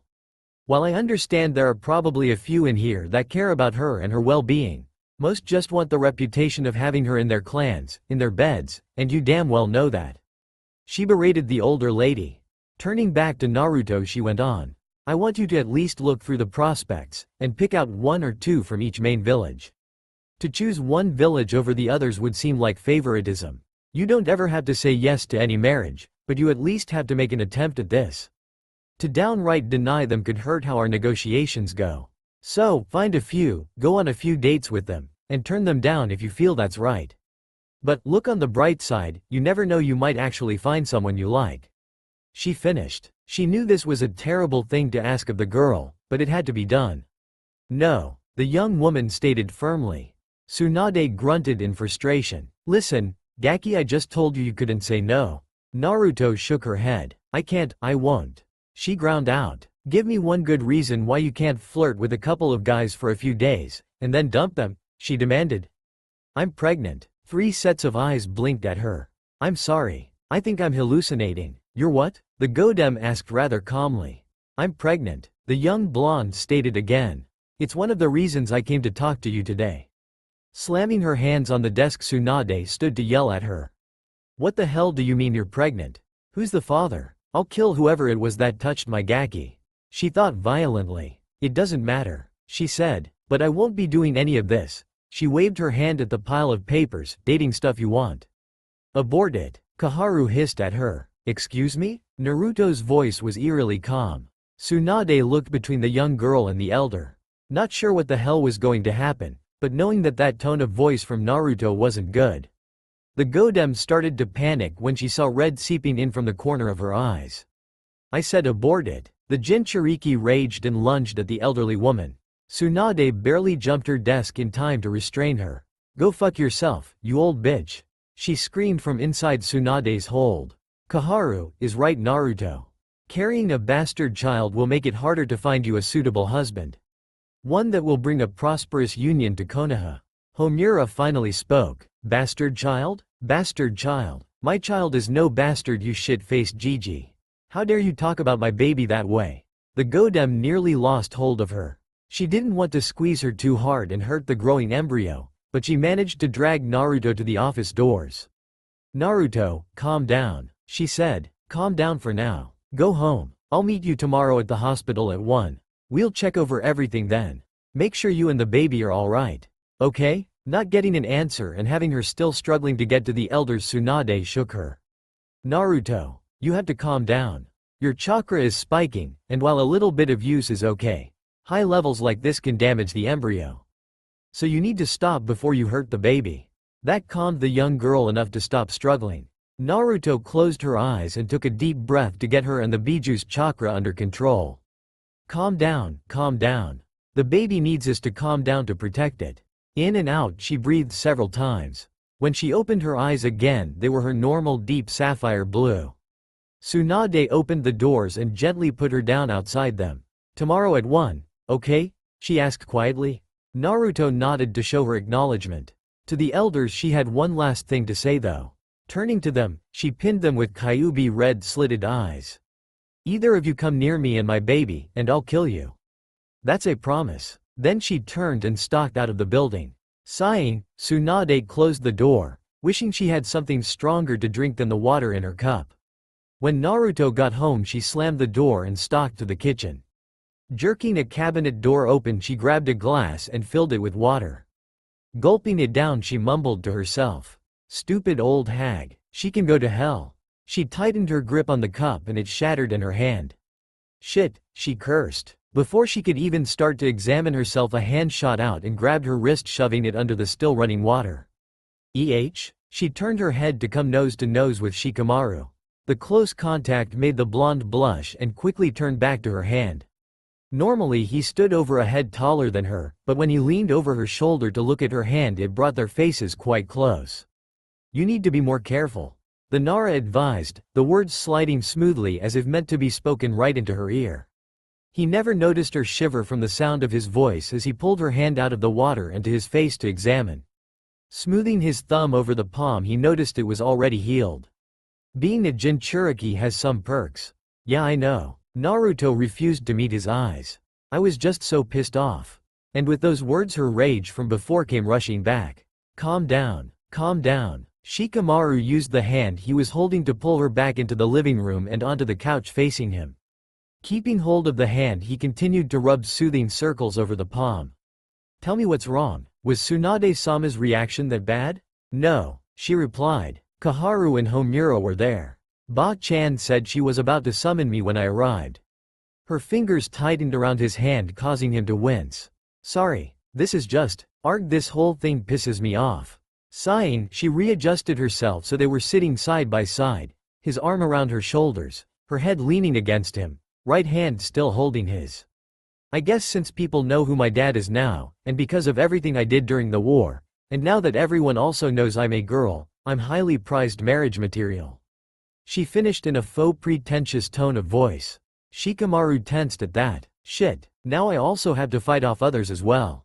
Naruto patted his leg. Don't worry. She smiled up at him. No one is taking you, best pal, Naruto away. She said, not understanding the real reason for his reaction. I told them I wouldn't do it. Then Ba-chan yelled at me and told me to give her a good reason. So, that's when I told her I was pregnant. Not really how I wanted to tell her, but, she shrugged. That doesn't explain why you were so mad though. He pushed. The old bitch told me to abort the baby and then that old asshat called my baby a bastard. She gripped his hand tightly in hers and his grip back just as tightly. Over my dead body, he thought. Said I'd never find a suitable husband to make Konoha more prosperous with a child. As if I care about that. I will do whatever I can for this village, but I will not let anyone choose my husband or family for me. The people of this village have taken many things from me already. I won't let this be another one. Shikamaru pulled her closer and rested his chin on her head. I won't let it happen either. It's a good thing most of your best friends are to be the next leaders of their respective clans. They won't let the council do something like that either. We will do what we can to protect you from them, just as you have always protected us. I know, thank you, she whispered. Sitting up, she looked him in the eye. Now, how about that lunch I promised you? Shikamaru walked Naruto to her appointment the next day. They had discussed over lunch the previous day that they'd go together. He'd run a few errands and meet her at the steps leading to the entrance of the hospital. Then they'd head home and Naruto would make them dinner. They got to the entrance and swiftly parted ways. Naruto made her way through the lobby to the front desk. After asking about the Hokage's whereabouts, she was led into a room on the second floor. Tsunade, along with Shizune, was waiting in the room for her. Hey Ba-chan, Shizune neighed. She waved. Where do you want me? Tsunade pointed to the bed in the middle of the room. Just sit there, she said and pulled up a chair to sit in front of her. Shizune sat in one along the wall. We're not gonna do much today. I'm just going to check on the embryo, see how everything is, confirm there is a baby in there, and then just talk to you for a bit. She stood up in front of Naruto. Lift your shirt please. The blonde lifted her shirt up just under her S. The elder applied her chakra to her hand and held it to the blonde's lower stomach. She pressed in a little, then moved it to the right and pressed a little more. Well, Gaki, you were right. I'd say you're about 5 to 6 weeks pregnant. Naruto broke out into a huge smile. She believed the pregnancy test, but it's nice to hear it confirmed by a professional. You can put your shirt down now. You're gonna be my doctor, right, Ba-chan? I mean Shizune neighed too, but no one else, right? Naruto questioned. Yes, we will be, but I figured just in case, we'd have Sakura in here too. I still have a lot of work to do. Work I was hoping you'd be able to help me with, by the way. She gave her a stern look. But I guess being pregnant won't hinder you that much. We were planning on having you go with a few other ambassadors to help with negotiations with the others' villages. They trust you, but we can't send a pregnant woman out, so there goes that. The elder shrugged and flopped into her chair. I have talked it over with the council and with the recommendations of several high-ranking shinobi, councilmen, and the daimyo. They have accepted you as the Rokudame Hokage. Seriously? I mean, I'm really going to be the Hokage? Naruto jumped down. Yata, I did it. Calm down, idiot, she said with a small smile. We have a lot to talk about. Naruto sat back down as Tsunade continued. You won't be getting this job for quite a few years. You are only 17, and as I don't plan on dying anytime soon, I will have the time to train you for the things you'll need to know about running the village. Depending on how everything goes with the training, your pregnancy, and the eventual birth and raising of the child, you won't be officially made Hokage until around your 20th or 21st birthday. The only way you'd be chosen beforehand is if I died before then. Naruto was on cloud 9. She was pregnant with Sasuke's child. She was finally becoming the Hokage. People acknowledged her for her. Shikamaru was, well, she wasn't sure what he was yet, but he was there and that meant a lot to her. Life couldn't get any better. Now, I want you to tell me who the father of your baby is. The Godem glared at the young girl. I don't know. She lied. How could you not know?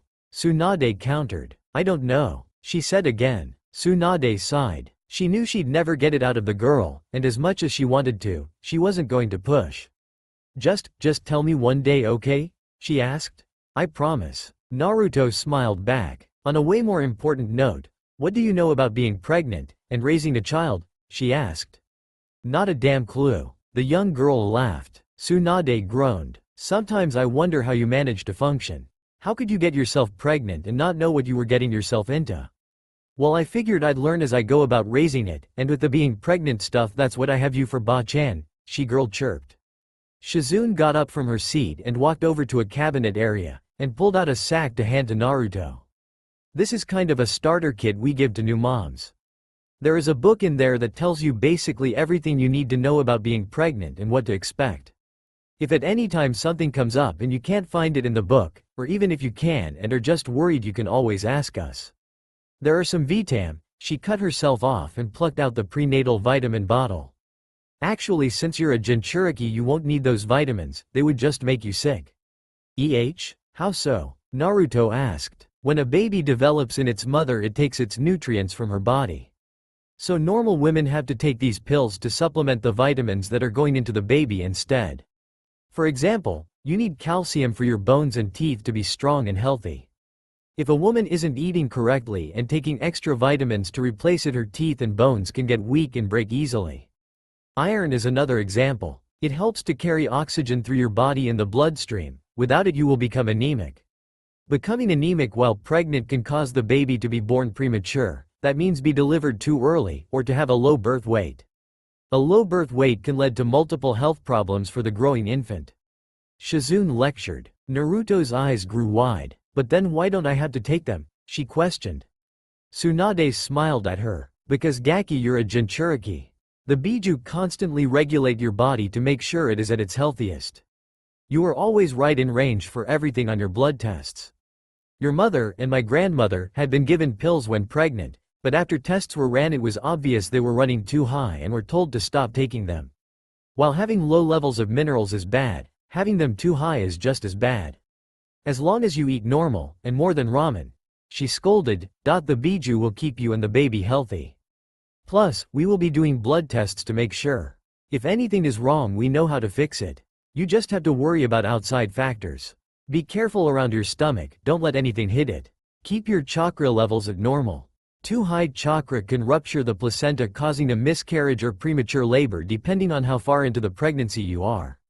And you can exercise, but keep it light. Light training is good for you and the baby, and will make birthing a tad bit easier. Do you have any questions? She finished. Naruto thought about it. No, I don't think so. At least not for right now anyway. Okay then, the Godem nodded. Then I want you to start coming to the office on the weekdays. Around 9 in the morning. Be prepared to stay till around 3, and we'll eat lunch in the office. Also, we will schedule another appointment for next month. When you come in, we will run some blood tests and check on the heartbeat. The Jinchuriki saluted. Understood, Ba-chan. After their congratulations and goodbyes, Naruto turned and left. She walked through the hallway and out into the sunlight. Squinting her eyes, she walked to the stairs and stopped to look for Shikamaru. He stood there leaning against the bottom railing on the left side of the staircase. Oi, Shika! She waved and started down the steps only to lose her balance and fall. When Shikamaru heard her call to him, he straightened and started to walk towards her. His smile soon turned to panic when he saw her falling down the stairs. He rushed as quickly as he could to catch her, not even thinking about his Kagemane at the time. He caught her around shoulders and she slammed into him. He fell and landed on a step with one arm around her and the other holding the railing to keep him from falling further. You all right? He asked and carefully sat up with her in his lap. She was visibly shaking. Someone pushed me, she whispered. His eyes darted around to try to see if he could find the culprit. There were a few onlookers coming to see if they were all right, but no one stood out. The council? He whispered back. Probably. No one else knew I was having an appointment today. Damn it, he thought. I have to be more careful and pay better attention. They could have seriously gotten hurt. He picked her up and winced a bit. Not bothering with it, he carried her back into the hospital to make sure everything was all right. Once they were sure everything was good, they headed to the marketplace for dinner ingredients, then back to Naruto's apartment. Naruto told Shikamaru to sit on the couch as she got started on dinner. Once it was cooking and everything else was put away, she walked to the couch. What would we do without you? She hugged the brunette around the waist only to feel him tense. Shika, what's wrong? Nothing, he said, but he didn't expect her to move around him and lift his shirt up. Holy crap, Shika, why didn't you say anything? That bruise looks painful. Let me go get the medical kit. The Nara tried to look around him to see if he could see it himself, but winced and decided it wasn't worth looking. Naruto came back with some cream and gauze. Take your shirt off. That bruise is huge. He slowly pulled it off and she couldn't help but admire how the muscles moved along his back. She had always thought Shikamaru was a skinny string bean. Tall and thin, but she'd never have guessed that he was this muscled. It was just very refined and not the bulky mass some men put on. Taking the cream, she warmed it up in her hands before starting at his upper right shoulder and rubbing it in. He grunted a bit from the pain of the pressure, but soon gave in to her skilled fingers. Over and over she added more cream, running from right shoulder all the way down to lower mid-back. When she was finished she wrapped it in gauze to keep it from smearing. "All done," she said. "Dinner smells like it's finished. You ready to eat?" she questioned. He nodded. Getting up and heading to the kitchen table, neither realized he left his shirt in the living room. The month heading to Naruto's next appointment was very busy, with her working at the Hokage's office every day learning the tricks of the trade. She had had another almost catastrophic fall, shoved down the stairs at the tower. This time Shikamaru wasn't there to catch her, and she luckily fell into a startled Chunin who helped her regain her balance. She also eventually told all her friends about the baby, and while surprised they were all very supportive of her. When asked who the father was, she just ignored the question and most just assumed it was Shikamaru. Though if it was, they were wondering why they were keeping it a secret. Most knew or could at least see that the Nara felt something for her. When Tsunade walked into the exam room she was a little shocked to see Shikamaru accompanying her Gaki. "What are you doing here?" He shrugged and continued to slouch against the wall. Naruto just smiled. "Come on, let's do this." She was bouncing in her seat on the table. "I want to hear the heartbeat." Tsunade got out the fetal Doppler and went to Naruto. If the young blonde was alright with him being here, then who was she to tell him to leave? "Alright, Gaki, lay back and lift up your shirt." Shikamaru's eyes quickly moved to her stomach as Naruto did as she was told. She was coming up on nearing her 4th month, but you couldn't tell at all that she was pregnant. He pushed off the wall and walked around Tsunade to stand on the other side of Naruto. She looked at him and smiled. Tsunade turned on the machine and pressed it to her lower abdomen. That is the normal sounds of your stomach working. Let's see." She removed it and used her chakra-covered hand to feel for the baby. When she was done she replaced the Doppler on the upper right of her stomach. There was a faint bum. "That would be your heart." She pulled it down a little and pressed a tad bit harder and angled it with the end sticking up. Bum. There it is." She smiled at Naruto. "That is your baby." Naruto was amazed. Shikamaru had to sit down on the chair behind him. They looked at each other and just listened. Bum. Tears filled Naruto's eyes. "It's strong. Good rhythm. It sounds very healthy." She didn't know what to say. That sound proved that Uchiha Sasuke was still alive. A part of him really was within her.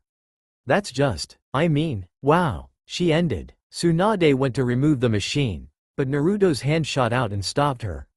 "I still want to hear it." She pouted. "I have to take some blood for your tests." Shikamaru stood and walked around the bed. "You do what you have to Tsunade-sama. I'll hold it if that's okay?" He held his hand out to replace hers. Nodding, she let him take it and started grabbing the vials to draw blood with. He sat on the bed next to Naruto and they just listened to the sound of the heartbeat. Neither paid attention to what the medic was doing. The loud thumping of each beat just solidified to them both that this was real. "This is amazing, isn't it?" she asked him. He just nodded, not knowing what to say. The next few weeks went on as normal. Naruto would still join the Hokage for her training every weekday.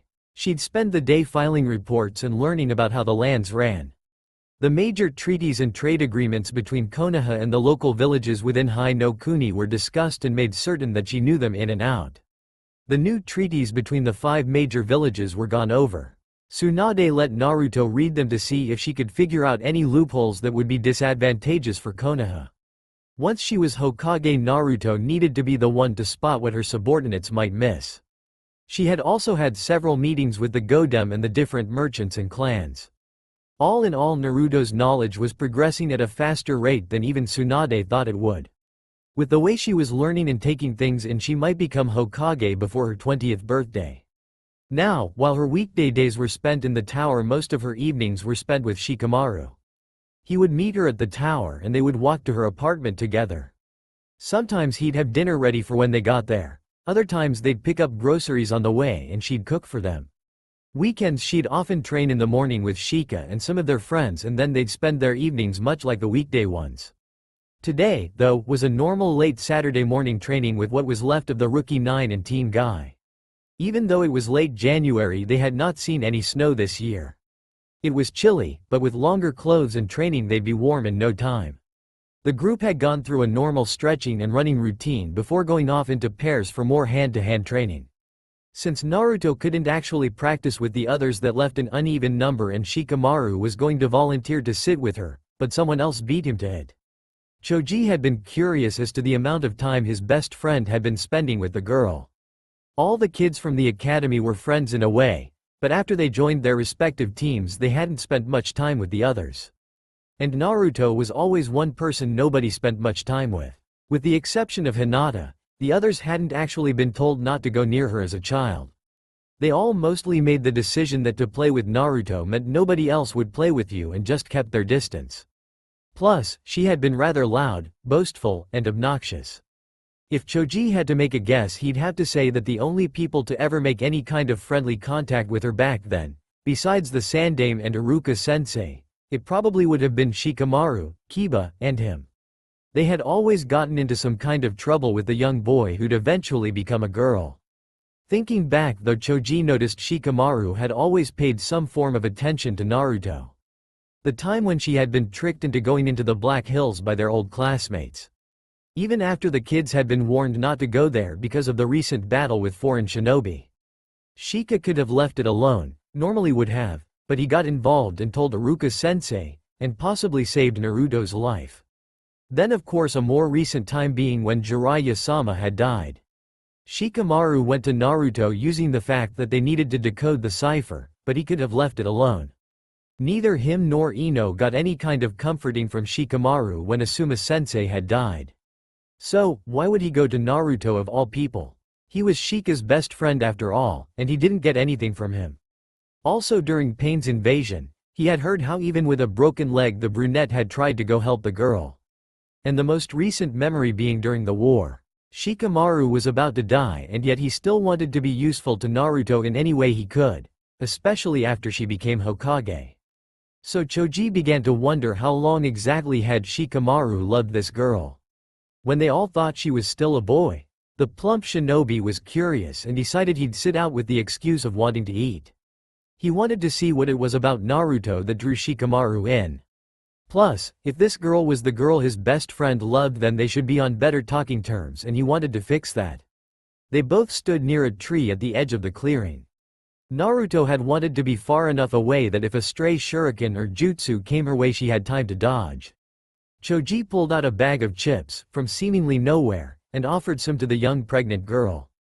"You hungry? I know pregnant women eat more, and thought you might want a snack."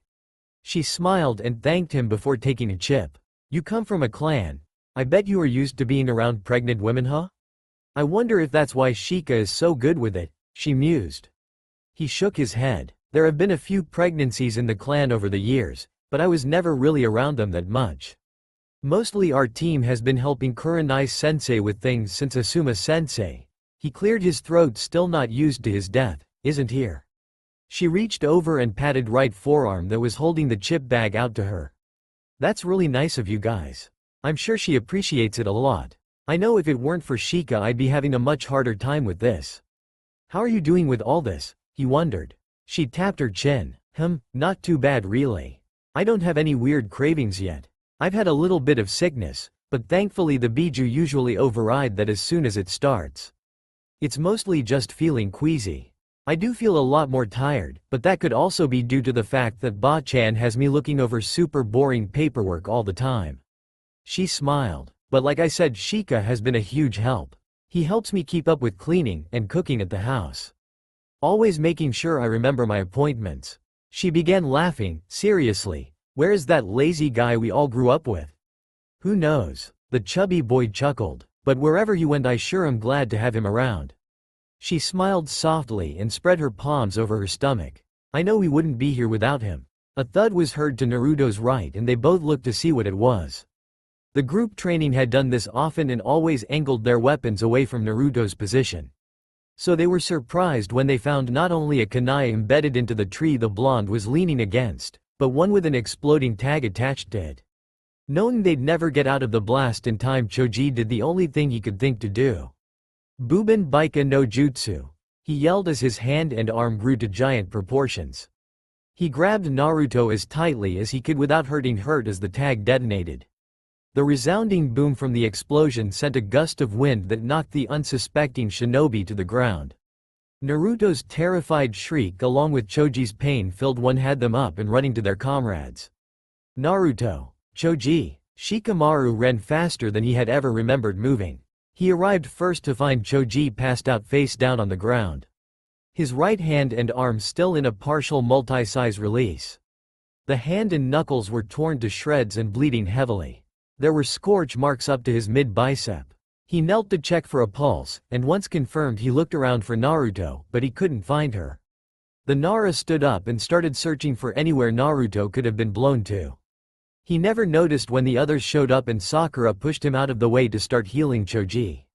As her healing chakra flowed into the plump boy, and started knitting his skin back together, his jutsu started to come undone. The arm and hand starting shrinking fast, and as they went Shikamaru was catching a glimpse of blonde hair. Running over to where the larger hand had been, he saw the young woman, eyes clenched shut and curled in a ball. Arms wrapped around her stomach, hoping that would help protect the precious bundle inside. When he got to her, he dropped to his knees to gather the girl in his arms. "Naruto?" Knowing the voice and whose arms she was in, she opened her eyes.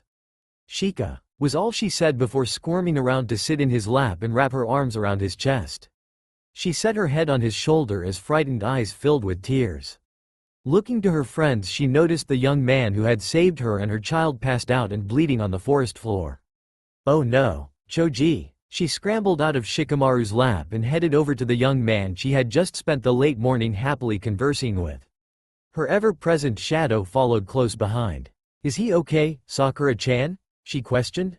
The pink-haired medic nodded her head and finished healing what was left. The bleeding had stopped and his skin was pink, but that was the best she could do. "Yes, I fixed the shattered finger bones and torn ligaments in the hand. I also sped up the regrowth of skin cells to cover where it was blown apart. The skin, joints, and bones will be tender for a while, but he'll still have full use of his fingers." Sakura moved over next to Naruto and started to run her chakra through her system to check out her condition. "You are lucky. Besides an increased heart rate, for obvious reasons, you are okay. No damage to you, or the baby. The placenta feels good too." Naruto sighed. "Good, she was fine, the baby was fine, and Choji would be good as new in a few days. They got lucky." "Well, that's good and all, but what the hell was that?" Kiba barked. Who the hell was using exploding tags? He looked at everyone, and when he didn't get an answer he went on. "So, if it wasn't one of us, who was it?" Shikamaru and Naruto exchanged glances before they sighed. "If I had a guess, I'd say it was someone the council hired." The young man drawled. "Why would they do that?" Kiba retorted. "Because they don't want me to have this baby." When she had told her friends she was pregnant, she had left this part out. Not wanting to worry them about something that might have been nothing. Shikamaru grabbed her hand to help comfort her as she continued. "The day I told Tsunade about the baby, the two elders were there. They were trying to force me into dating some men who had sent in marriage requests." The shocked gasps and shouts of disbelief from the women had her nodding. "Yeah, that's about how I felt when they told me. Ba-chan said I couldn't refuse dates, but I could refuse marriages. She told me that because of my higher status in the village now I couldn't outright refuse, or it might hurt our negotiations with the villages requesting for my hand in marriage." She sighed and shifted to lean into Shikamaru, something her comrades didn't miss. "When I told her I couldn't do it, she told me to give them a good reason. I told her I couldn't because I was pregnant." Totally shocked her. She thought she was hallucinating. She grinned widely. Then her face turned murderous. "That old bitch Kaharu told me to abort the baby," she growled out. "Then that old asshole Homura told me they'd never find me a suitable husband with a bastard child." She was shaking with rage when she finished. That's horrible," Sakura stated. "Yes, very unyouthful of them." Lee nodded. "The next day I went to an appointment at the hospital with Ba-chan. She had said in the office at 1 tomorrow. Only her, Shika, the two elders, and I knew. When I got out of my appointment I was pushed down the stairs. Thankfully Shika was there to catch me." She smiled at him and gently patted his thigh. "I have been shoved down the stairs on another occasion as well. This makes the third attempt that's been made on this child's life." She hugged her stomach. "We can't let them continue to do what they want."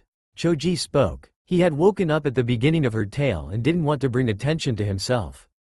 Naruto's head snapped to Choji before she flung herself at him. He caught her easily as she cried into his shoulder. "Thank Kami, you're okay. And thank you, so much. You don't know how much this means to me." Choji felt a little uncomfortable with all the attention. Not only that, but this was his best friend's girl in his lap. He looked over her blonde head to glance at Shikamaru, who just smiled at him and mouthed the words "thank you." From what I've heard, the council has done quite a few dirty underhanded things over the years. Shino chimed in. The Itachi situation was quite despicable. Hinata agreed. Even though Kakashi had said they never had proof and couldn't tell anyone, Naruto had told her friends, Sasuke's classmates. They at least deserved to know the truth. There have been others as well. Ino said. The village might not have suffered the damage it did during Pain's invasion had they let Tsunade-sama summon Naruto sooner. Yeah, and they killed one of my frogs too.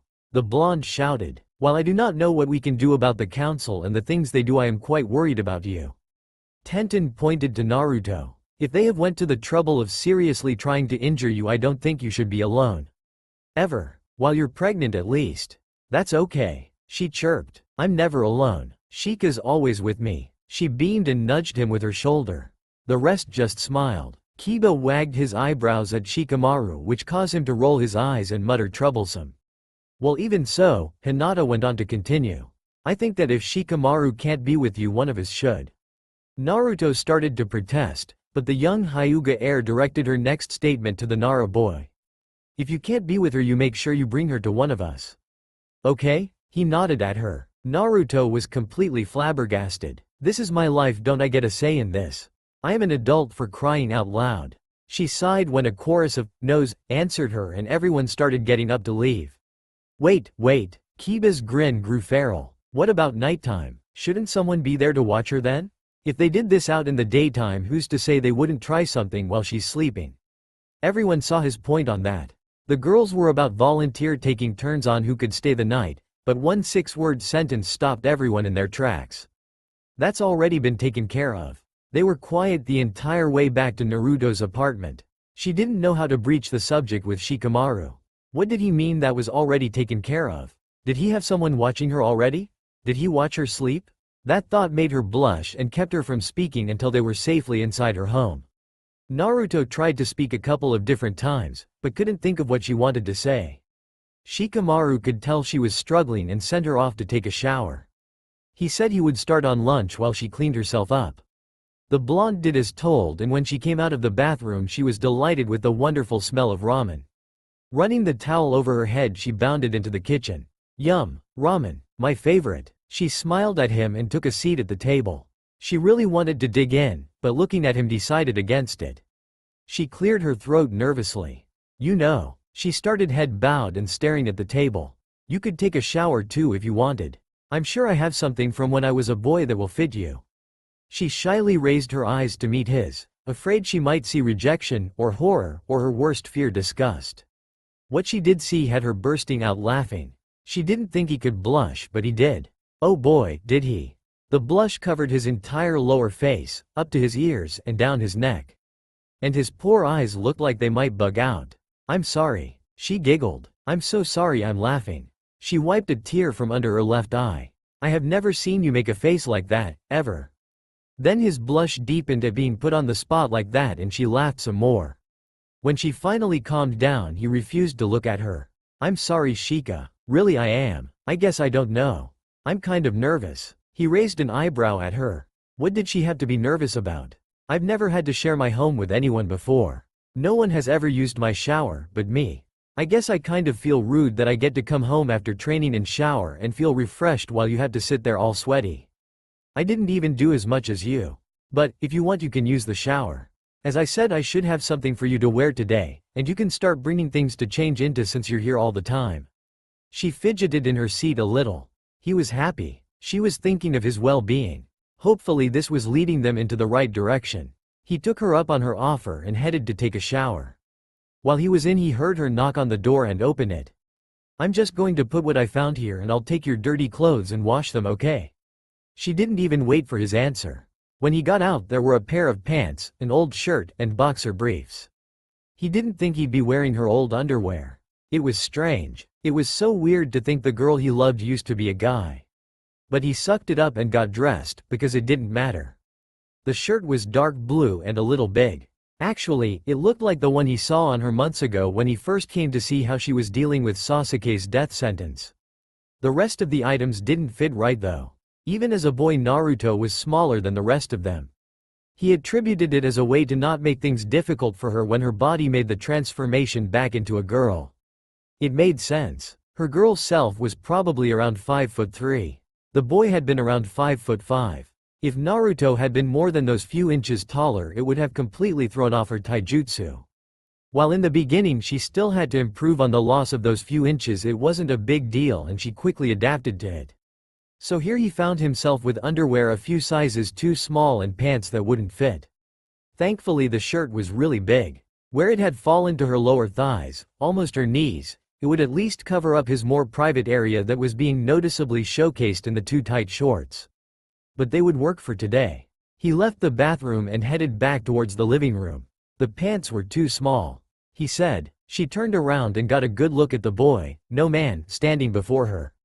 Those blue eyes slowly trailed up his form. He was stunned as he watched them glaze over as they moved up. He felt a certain twitch in his lower anatomy when she licked her lips.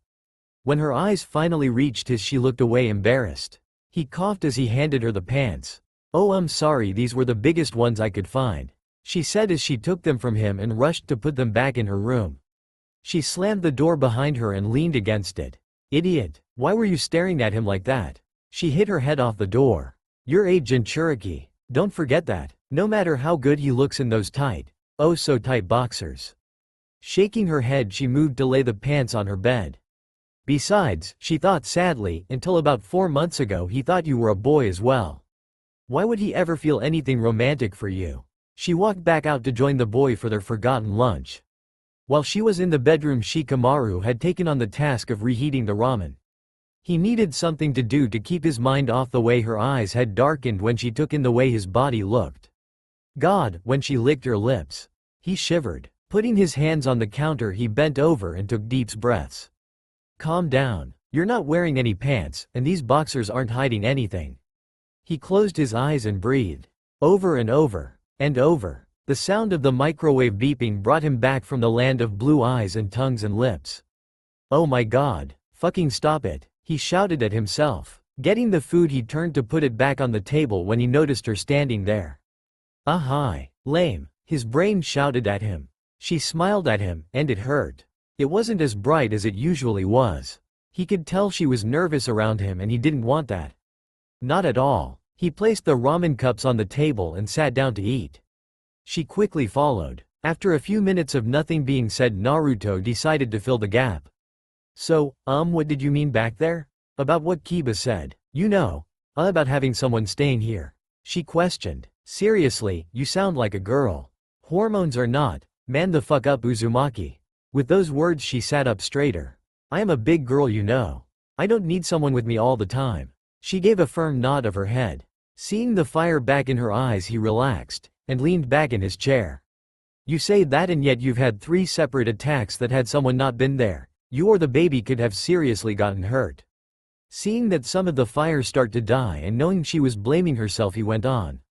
"I can stay here." He took in her shocked expression. "I don't mind. I'm here most of the time anyway." "But what about your mother? The clan? With your father not around, aren't you supposed to take care of things? I can't just have you basically moving in. There's only the one bed anyway, where would you sleep?" She rambled off her questions in one breath. She went to say more, but he interrupted her. "It's fine. You are busy with Tsunade-sama during the weekdays anyway. I can do all that stuff while you are with her. I'm here all evening and on the weekends as it is now. You don't have to worry about my clansmen, they can take care of themselves." He smiled to reassure her. "Trust me. Yes, I'm the heir and I am supposed to take care of the clan, but I am only 17.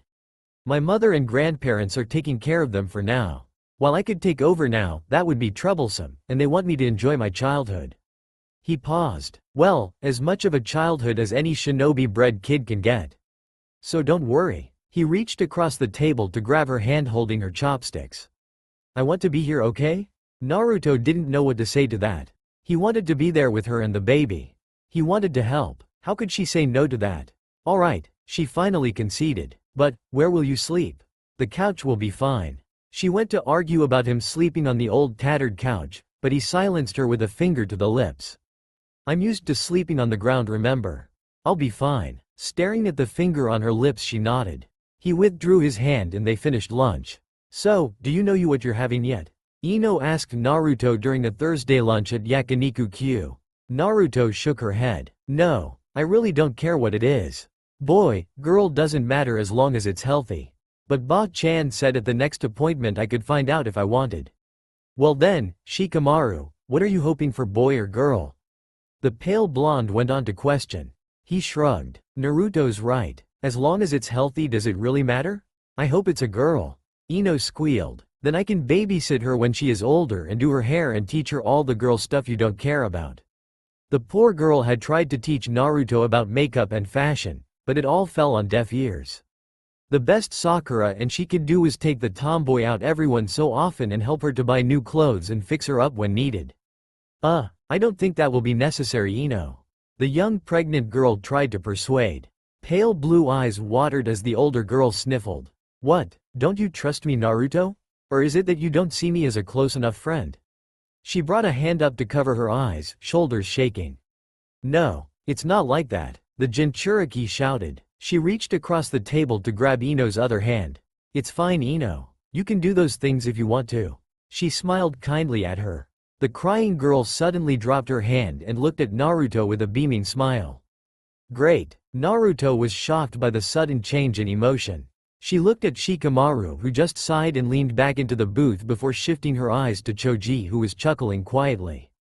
She'd been conned. She opened her mouth to say something but quickly looked at the man sitting next to her when he grabbed her hand underneath the table. With a shake of his head, she just sighed and realized there was no getting out of this one.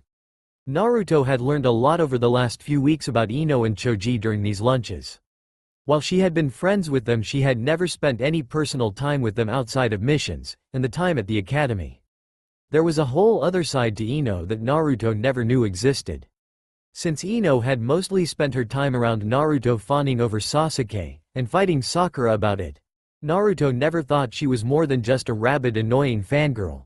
But Ino was quite intelligent and had a vast knowledge of psychology. Naruto didn't always understand what she was talking about, but she could see Ino had a passion for it. Ino had been training in the T&I department since the war ended, learning to replace her dad there and in the council meetings. The young Yamanaka didn't think she was doing all that well, but Shikamaru said differently. She was not her dad and they all knew it, but she was getting there. Choji, she learned, was an extremely kind young man. He never thought twice about protecting her from that exploding tag, and every time she praised him on it he would blush and put his head down. The poor boy didn't know how to take her compliments. She found it rather cute and would often tease the young man. He also had a passion for food. Not just eating it, but cooking it as well. He had spent a few different evenings at Naruto's teaching her how to cook some of his favorite dishes. And there was Shikamaru. She didn't know what to think about him. She always knew he was smart, but the level of care and the companionship he was giving her was mind-boggling. She often found herself staring at him while they ate or sat and talked. The fact that he invited her to his favorite tree to cloudwatch stunned her. She knew that was sort of like a holy place to him. His one peaceful spot away from everyone. The fact that he had let her invade such a sacred place, and on more than one occasion, meant a lot to her. She could admit though that over the last few months, and even years before that, she found him to be quite an attractive male. Did she love him? Sure, she loved all her friends. Was she in love with him? She didn't know, but she did know what she felt for the shadow user was quickly turning into something different than her normal feelings. But she knew he knew she was a Jinchuriki, and carrying Sasuke's child, why would he ever want her? So, Ino continued, you are really starting to show now, Naruto. The Jinchuriki sighed. Yes, but I don't think I'm showing enough. Like, I know there is a baby in there, but I feel I'm at that, is she just fat or pregnant, stage of being pregnant. Everyone chuckled. It's alright, Naruto, I'm pretty sure the whole village knows you are pregnant by now. You don't have to worry about how they look at you. Choji smiled. Thanks, she said back, but I hate to say that I will always worry about how people look at me. With the elders trying to murder my child, and the fact that I am a Jinchuriki, I will always worry. Sad thing is, this village is my home. Nobody should ever have to worry about these things in their home. One more thing I have to change when I'm officially Hokage, nay? We all know you'll do a great job. Shikamaru put his arm around her. She just smiled at him and leaned into the arm. Ino and Choji shared a knowing look. They knew the Nara and Uzumaki said they weren't together, but it was only a matter of time.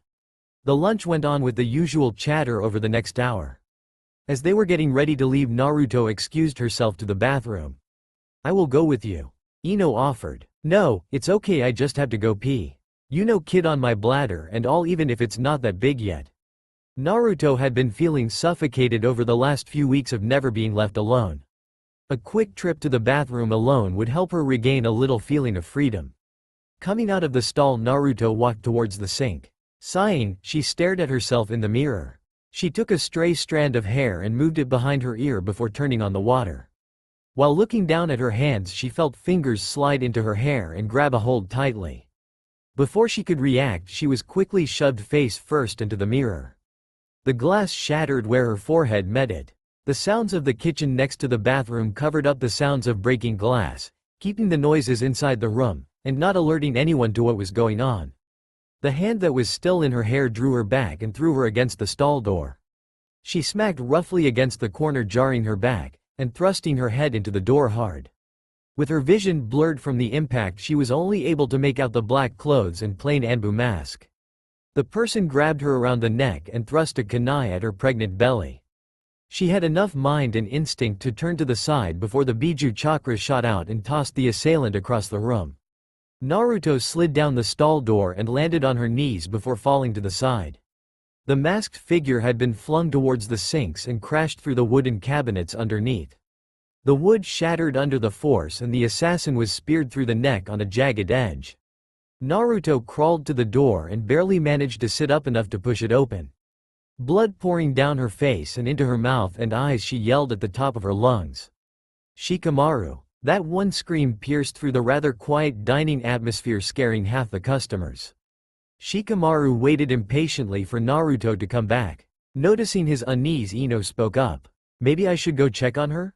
Choji stood to let Ino out, and as soon as she was on her feet, a terrified scream filled the air. The Nara was on his feet in seconds, rushing towards the restroom, Ino and Choji close behind him. When he reached the entrance to the ladies' room, he found Naruto leaning against the doorframe on the floor. She was shaking, blood pouring down her face, her left hand grasping the hilt of a kunai stuck in her mid-left side. Shit! He cursed before kneeling next to her. He made to grab the kunai and removed it, but Ino quickly grabbed his wrist. Stop! Don't touch it! She yelled. It's in her side. While I can't say for sure if the baby is okay or not, you can't pull the kunai out. If it's sliced through the placenta and you pull it out now, the fluid will start to drain. Low fluid is dangerous for the baby. Not to mention bacteria can get in and kill it. Hurry, let's take her to the hospital. Ino might not have been an official medic nin, but her and Hinata had also learned some medical ninjutsu along with Sakura. Shikamaru carefully pulled Naruto's arm over his shoulder and lifted her into his arms. She moaned and cried out from the shifting of the kunai in her side. She rested her head against his shoulder and gripped his shirt. Don't let my baby die. Please, Shika, I can't lose this baby. She pleaded over and over again. He had never wished he knew medical ninjutsu more than he did at that moment. He wanted to grant her wish so bad. Ino had raced to the Hokage tower to alert Tsunade-sama about the situation. Choji ran with Shikamaru and Naruto to make sure people weren't in the way as they rushed their friend to the hospital. Tsunade was waiting in the lobby with Shizune and Sakura when they arrived. They quickly put her on a stretcher and took her to the operating room. As soon as the doors closed behind them, Shikamaru headed out the main doors of the hospital. Choji and Ino followed after him. Shikamaru, wait, stop, Ino shouted, but he wouldn't listen. Choji grabbed him by the forearm. Shikamaru, he said, you should be here for her when she gets out. And I plan to be. He jerked his arm, but the heavier boy held his grip. Let me go, Choji. Now. Ino and Choji had only ever heard a similar tone of voice from their friend once before, and that was when they had decided to go after Asuma's murderer. Shikamaru was pissed and it scared them a bit. You love her, don't you? Ino quietly asked. I have never seen you this mad before, Shikamaru. Not even when Asuma-sensei was killed. You were angry and you wanted revenge for his death, but this is a whole new level of anger from you. Is she that important to you? Yes. No hesitation whatsoever. Then be here for her. Stay here, Ino pleaded. You stay. In case she gets out before I get back. They both opened their mouths to plead with him to stay, but he continued. I need to do this. You both just have to trust me. And he left. Choji turned to Ino. I'm going to follow him. You go back to Naruto. He didn't even check to see if she listened, and ran after his best friend. Shikamaru was livid when he entered the Hokage tower. He stopped the first person he saw. Where are the elders? Kaharu and Homura. The young man blinked. I think they are in the conference room. But you can't go in there, they're having a meeting. The Nara just ignored him and hurried to where the councilmen were. When he got there, he barged through the doors, 2 kunai already in hand, and sent them flying into the desks in front of the elders. 2 Anbu flashed in from their hiding places. A few civilians and shinobi councilmen were there with some of the dignitaries from the other 4 nations. Tsunade had been at the meeting until Ino had found her. What is the meaning of this, Nara? Kaharu questioned. You will listen to me carefully, for I will never repeat this to you. He spoke calmly. Stay the hell away from Naruto and our child, or I will kill you. Several gasps were heard in the background. Your child? Homura questioned. If the child is really yours, why wouldn't Naruto have just told us? Because it's none of your fucking business who she has a child with. Even if it is my child. She doesn't have to tell you a damn thing. He spat. Shikamaru shook his head. No more of your games. I'm tired of your shit. You tried to have her thrown down the stairs to force a miscarriage. You tried to get her hit with an exploding tag to kill our baby. But this is the last straw. He slowly stalked towards them, grabbing Homura by his white shoulder scarf. You better fucking pray that the kunai your assassin stabbed her with missed the baby, or Konoha is going to need 2 new councilmen. You have no proof, Nara, and threatening us could get you thrown into prison. Kaharu advised. Really? Because I seem to recall you 2 were the ones threatening Naruto to abort the baby the first time you heard of her being pregnant. Wanting to use her as leverage to marry off to make Konoha more prosperous. After everything you and this village did to her as a child, you want her to give up another part of her life for you to dictate. You stay away from her and our child, or you'll find out just how threatening I can really be. He threw the old man to the floor, turned, and stormed past the stunned Choji. He had to get back to Naruto. Blurred blue eyes slowly opened to survey the room they were in. It took the blonde a few minutes to realize she was in a hospital room. Groaning, she tried to push herself into a seated position, only to feel a terrible stabbing pain in her left side. Turning her head, she came across a pile of brunette hair laying on her right side. Blinking a few times to moisten her dry eyes, she finally recognized the sleeping man as Shikamaru. His hair wasn't in a ponytail, and it threw her off at first. Lifting her right hand, she slowly moved it to touch the brown strands. The hair was softer than she expected. She twirled a few locks between her fingers before moving them to massage the scalp underneath. A contented grunt came from the man and made her giggle. That small noise, though, made him jump out of his semi-conscious state and turn worried eyes to her own. Hey, he whispered. What happened? Her voice was scratchy. He reached over to the side table and grabbed a cup of water. He helped her lift her head up before putting the cup to her lips. She greedily drank it down. You don't remember? He asked when she was finished. She tried to think back to the last thing she remembered, and it all came flooding back. Glossy blue eyes widened as she reached for her stomach. The baby, she shouted, tears already making their way down her face. Shikamaru quickly sat next to her on the bed. Shush, shush, shush, he sounded. It's okay, the baby is fine. You got lucky. He wiped the tears from her face, smoothing out her hair and resting his hand over her frantic ones on her stomach. The kunai went through your side and into the placenta, but missed the baby completely. Good thing it's not very big right now. Tsunade-sama healed the entrance wounds up as she pulled the kunai out. So there should be no side effects to what happened.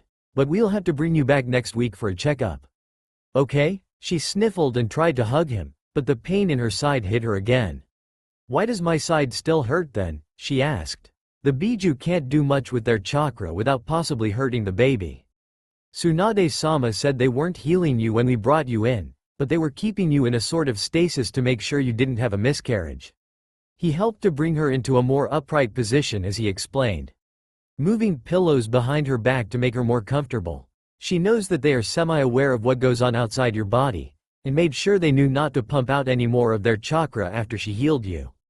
As a result, you will still feel the pain of the stabbing even though it's healed. The blonde nodded. That made sense. The Biju had also helped in the struggle with her attacker.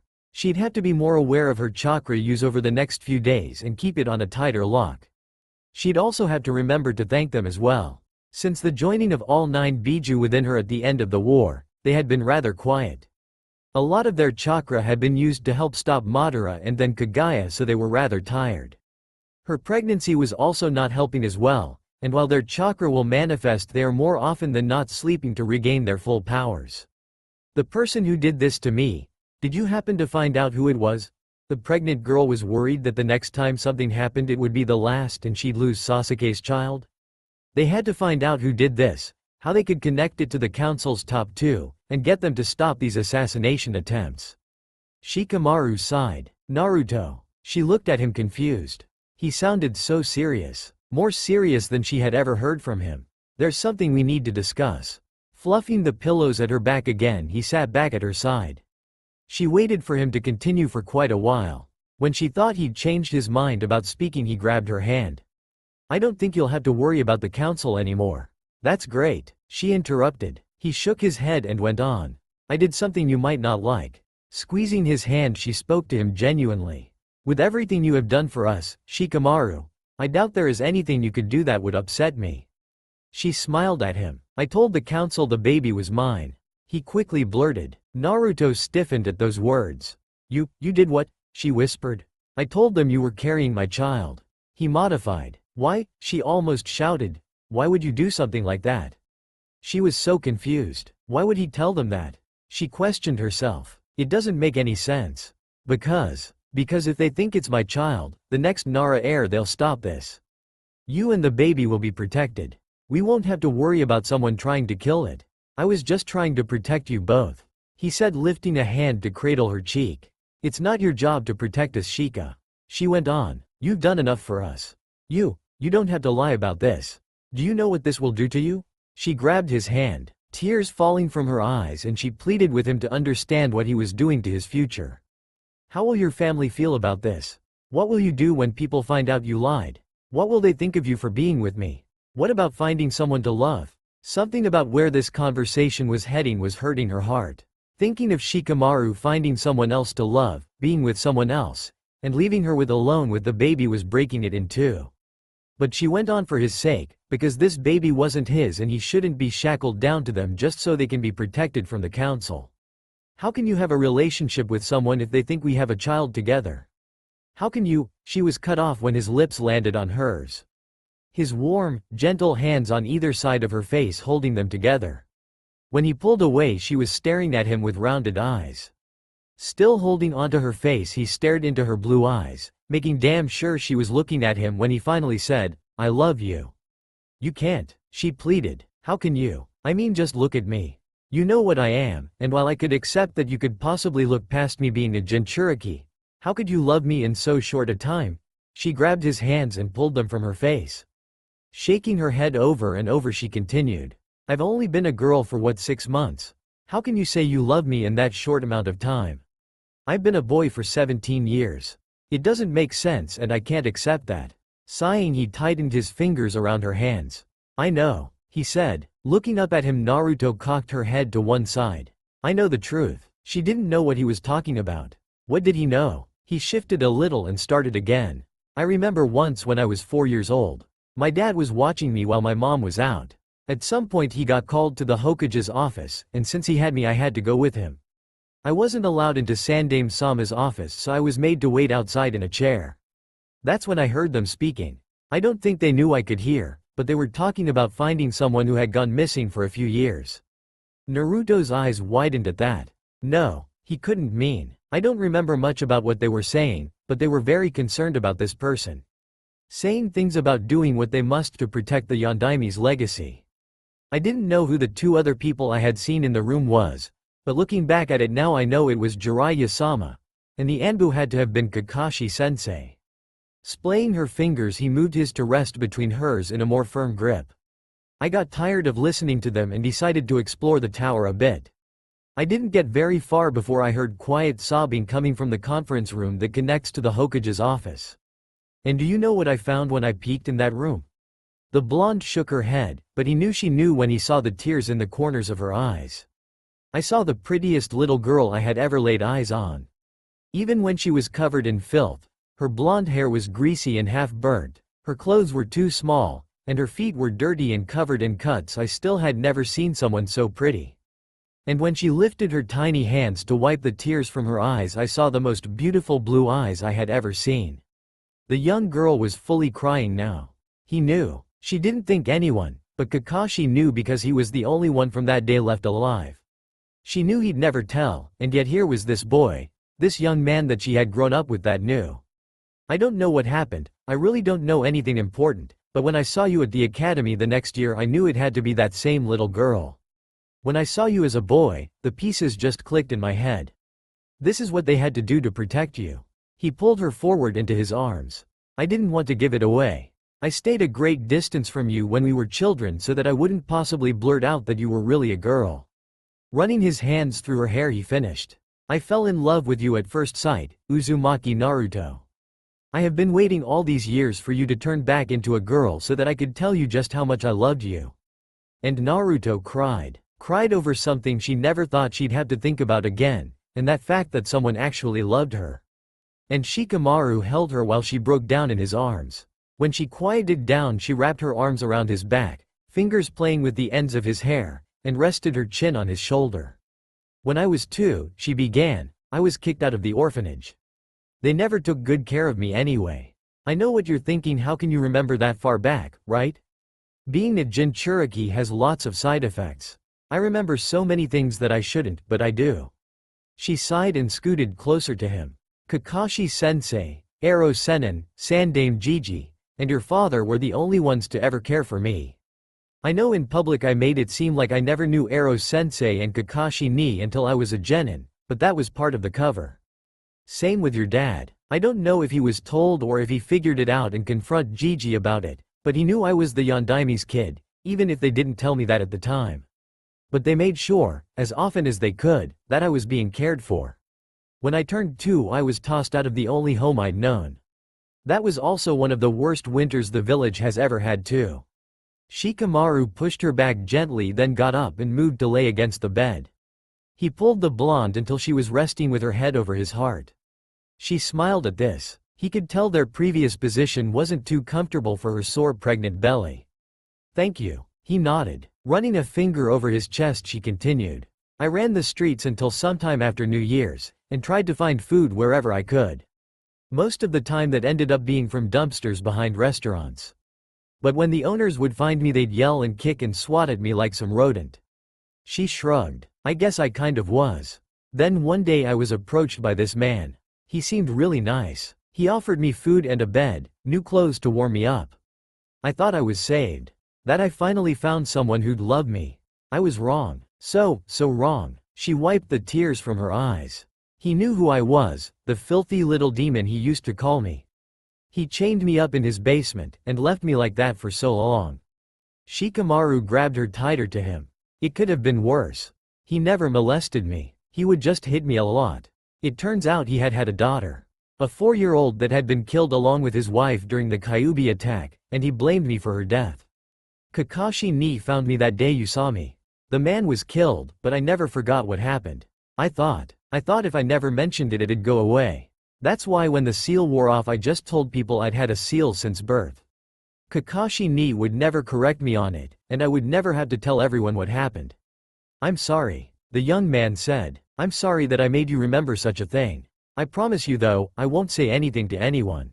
She nodded. The Nara never made many promises, but like hers when they were made they were never broken. I should have died back then.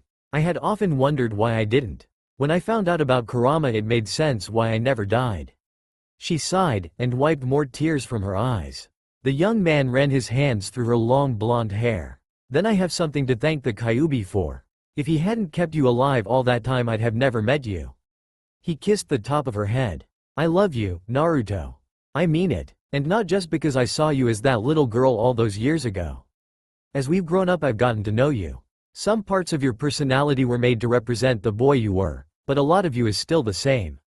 The need to protect the people you love. To make everyone happy. The fact that you are the most selfless person I have ever met. It's those qualities of your personality that kept me waiting for you all these years. I love you and want to be loved by you. He whispered as quietly in her ear as possible. I loved you when I let you go to Sasuke to get pregnant.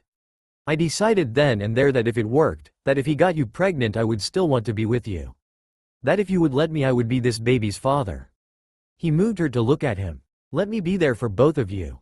No one ever has to know. I'm not in love with you. Shikamaru felt his heart drop. But you are special to me. I love you like I love all my friends, but even I can see that there is something different about the way I feel for you. Cupping her cheek again he leaned up to kiss her. Then starting now I want to be with you. Officially. We can date and if you feel it is right I eventually want to marry you. Her eyes widened. We will keep it that the baby is mine. If we eventually decide this doesn't work out you can tell them we did it because of the council. I will never tell anyone about how the baby came to be. You can do that when you're ready. He kissed her again. I want you to fall in love with me. And again. I want you to eventually have my children. And again. I want you to be mine and mine alone. The next kiss she deepened. She shyly snaked her tongue out to lick his lips then drew back. Okay. Naruto and Shikamaru had thought that the worst of their problems would be over after that last incident. Boy, were they wrong. The next few days had been full of the gossip of Naruto's child being the next Nara heir. While that should stop the council's interference into the blonde's pregnancy, the next obstacle came in the form of a 5'3" brunette terror by the name of Nara Yoshino. After an outing of grocery shopping, Konoha's newest couple made their way back home. Chatting happily they were both shocked to find the Nara matriarch standing outside her apartment door. As soon as the older woman laid eyes on them she stalked to her son and slapped him upside the head. "Ow Ka-chan, what was that for?" he whined, in a manly way. She hit him again. "What the hell is wrong with you?" she screamed. "I know your father and I taught you better than this. He's rolling over in his grave knowing that you got some poor girl pregnant." "And Naruto-san of all people." Said girl winced at that. "I guess there's another person who hates me for what I am. Poor girl was a girl for less than a month before you knocked her up." Yoshino turned to the Jinchuriki and grabbed her hands. "I'm sorry Naruto-san, my child is an idiot. I swear we taught him better. Please forgive us for his idiocy." She bowed low to her. Quite flustered the young girl had no idea what to say. Shikamaru hadn't actually gotten her pregnant and she felt bad lying to the lady. The blonde reached out, as if to touch her, and tried to figure out a way to lessen this poor woman's guilt. "It's okay Nara-san. Really, he didn't do anything wrong. Mama," Yoshino amended. "What?" the pregnant girl asked confused. "You're carrying my grandchild. Call me mama. I won't hear none of this Nara-san nonsense," she stated matter-of-factly. "Also, Shikamaru you are no longer staying here you need to come home." "What a minute Ka-chan. I need to stay here. I'm sure you heard what happened to her. I can't just leave her here all alone at night where someone might try to kill our child." He protested. "You're absolutely right," she agreed. "I am? He is?" was spoken at the same time. "Yes, Naruto-san you're coming home with us too. Pack your bags young lady." Both young teens just stared at the woman like she was nuts. "Well chop chop kiddos we don't have all day. Grab enough to last you for a few days, and we will get down to packing up your things in a few days." That's all for now. If you enjoy then please like share and do comments.